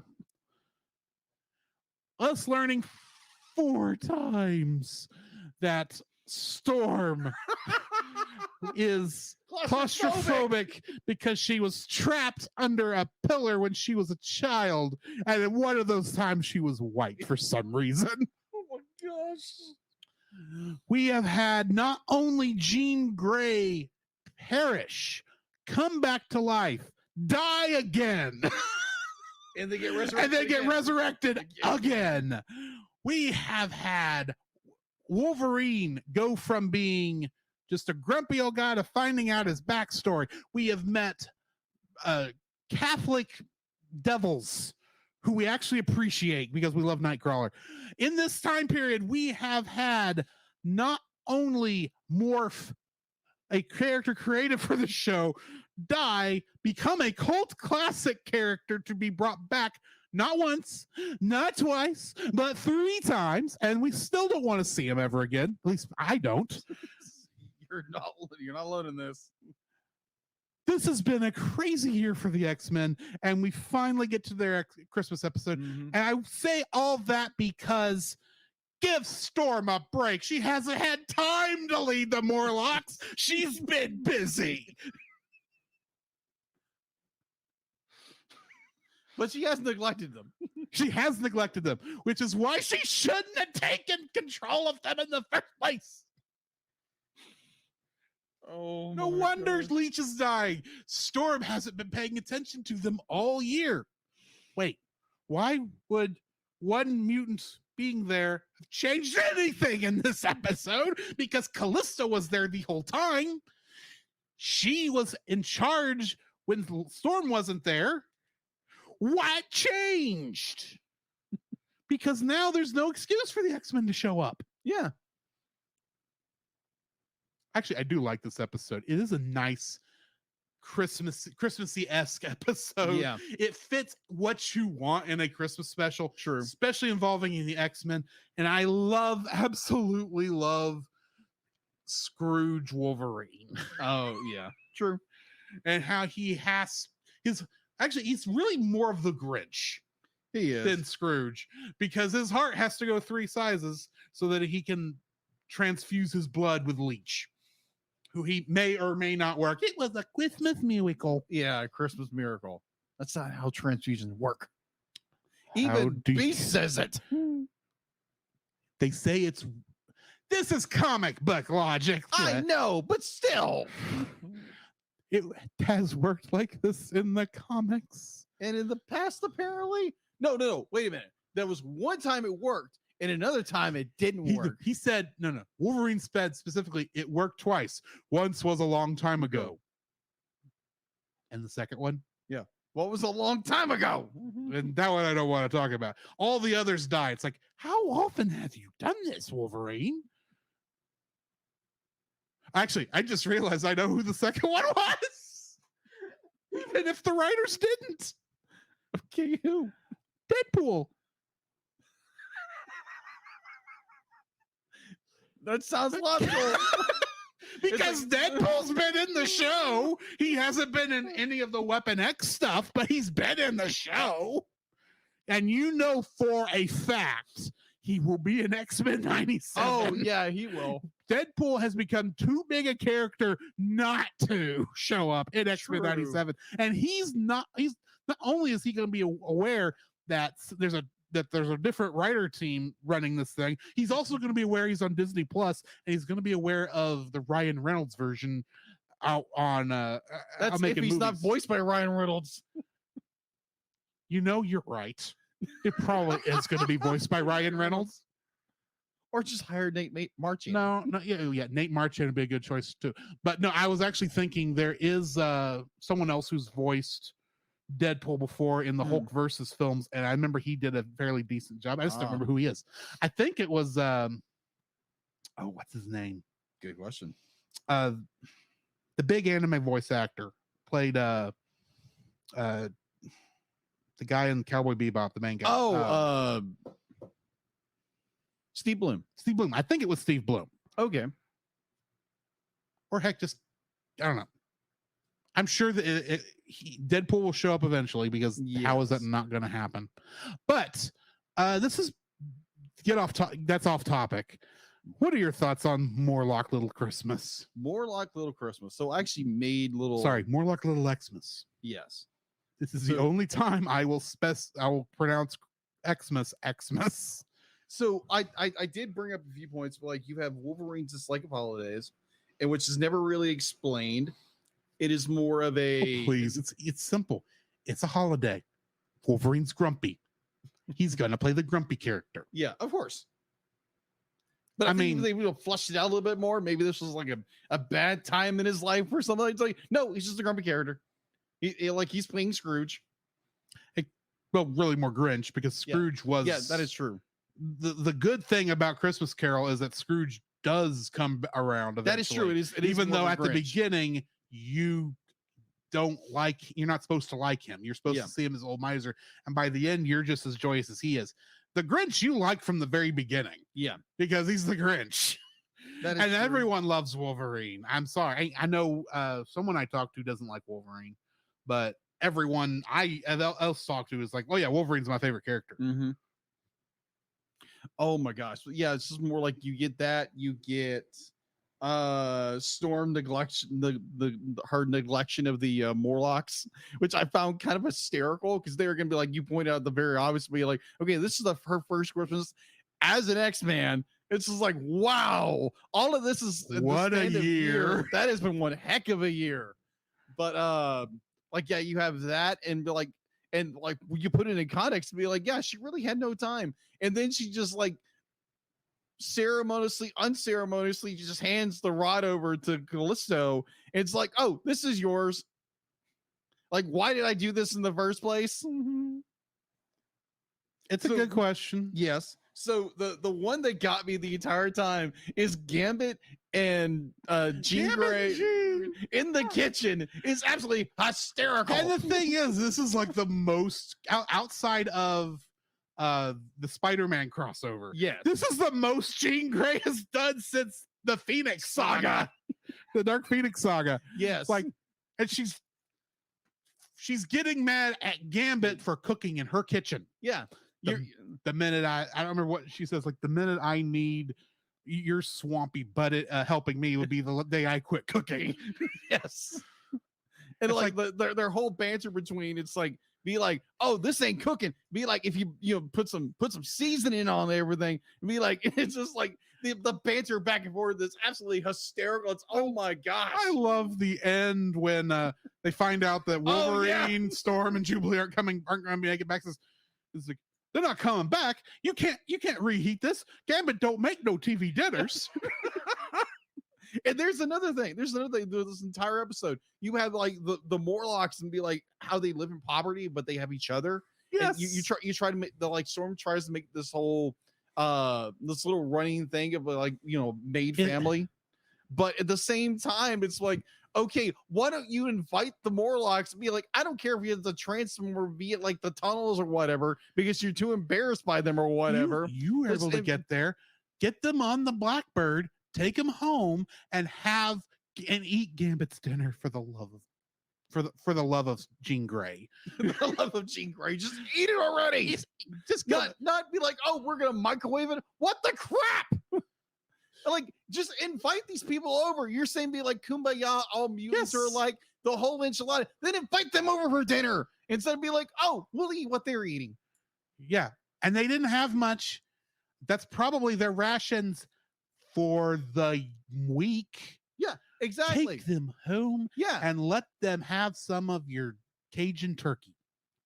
But oh no, they can't do that because it'll spoil the rug. They say that? No, they don't say that, because that's my thought, because they won't invite the Morlocks to the Xavier Institute because it'll ruin the rug. Now, I could maybe get that maybe the dinner that Jean Grey and Gambit were cooking was not big enough to feed both the mutants and the Morlocks. Right. But potluck. Transport over, microwave their stew. Yeah. Have the more the merrier. Yeah, exactly. You potluck this thing, it will go a long way. Yeah, agreed. And my biggest gripe, now granted, it's comic logic, I get it, but Logan doing the transfusion with the little guy, now granted, he's supposed to be like little Timmy. Yeah, he's Tiny Tim. He's supposed to be Tiny Tim. He's supposed to be Tiny Tim. The littlest Morlock. The littlest Morlock. But oh my gosh, I'm like, wait a minute. Be like, even Beast was right. Be like, this is not sound. This is not ethical. Because be like, yeah, his healing factor can heal people, but also it can kill people. And it's just by a Christmas miracle, be like little, little Timmy survives. Somehow, Wolverine's blood and Leech's blood are compatible. Apparently. Why? I don't know. Oh, and let's not forget that all of Jubilee's presents she was buying for people. Oh, yeah, that's right. Was all food. Was all food and children's toys. Yes. For some reason, there's no children for Xavier. And these are the kids. Yeah, that's the thing.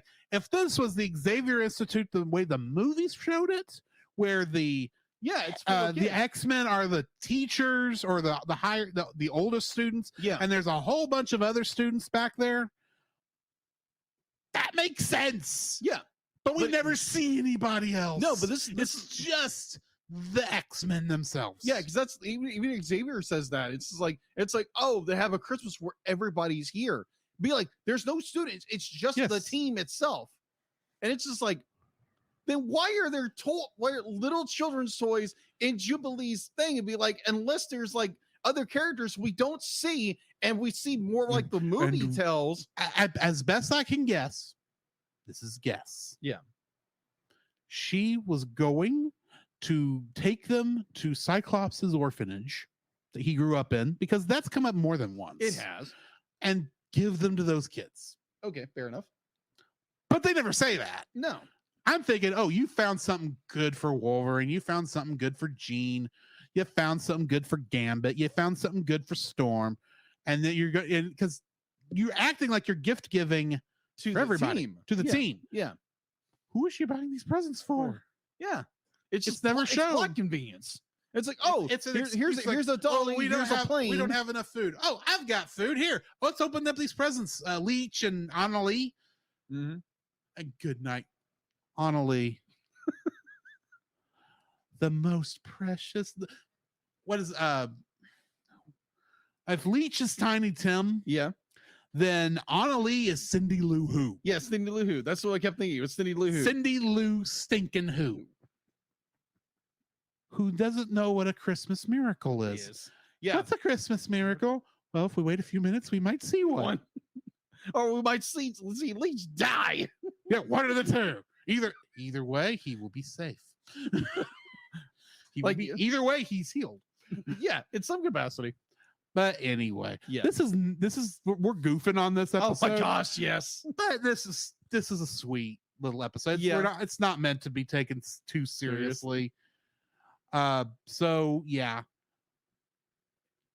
this is not meant to be the Christmas episode. It kind of just happened to be, and we did not intend for it to also be on a movie that took place in the snow, involving a polar bear. But yeah, next week with Strange Magic, we're going to be watching the X-Men episodes Beyond Good and Evil, parts 1 and 2. Nice. The end of season 4. Nice.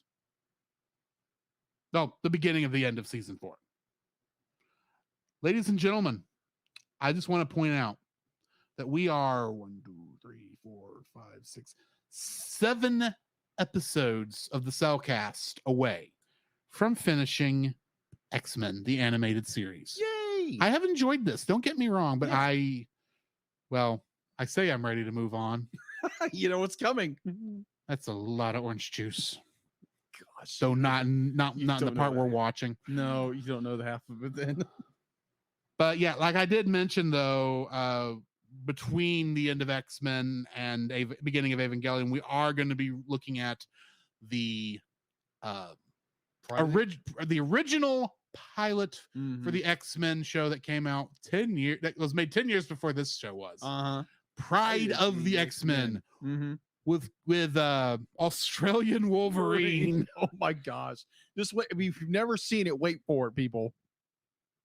So yeah. Join us for that. Do you have anything else before we cut out of here? Nope. Yeah, all right. In the meantime, then, this has been Drew. This is Jacob. And we'll catch you in the next frame.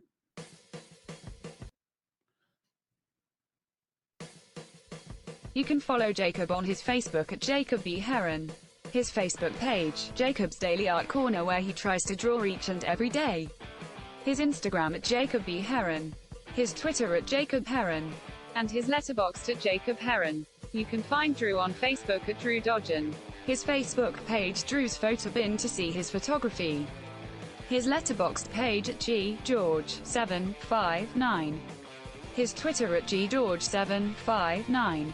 And Instagram at Drew Dodgen. You can like us on Facebook at the Cellcast Podcast, on Twitch at the Cellcast Gaming, on YouTube at Cellcast, on Twitter at cast_cell.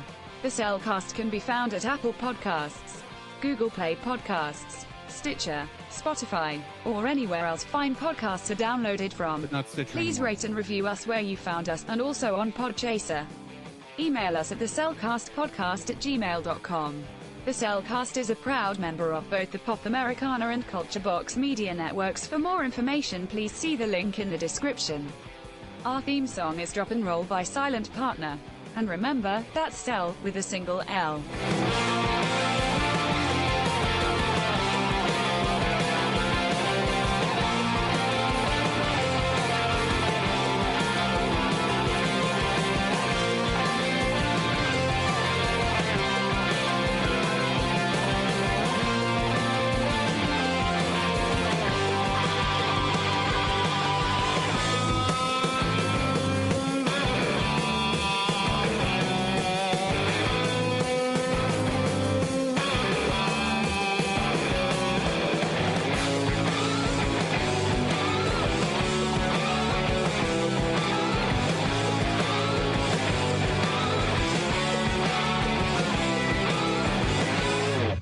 This episode of the Cellcast podcast was not sponsored by Coca-Cola, though if you want to throw some money our way, we'll gladly take it.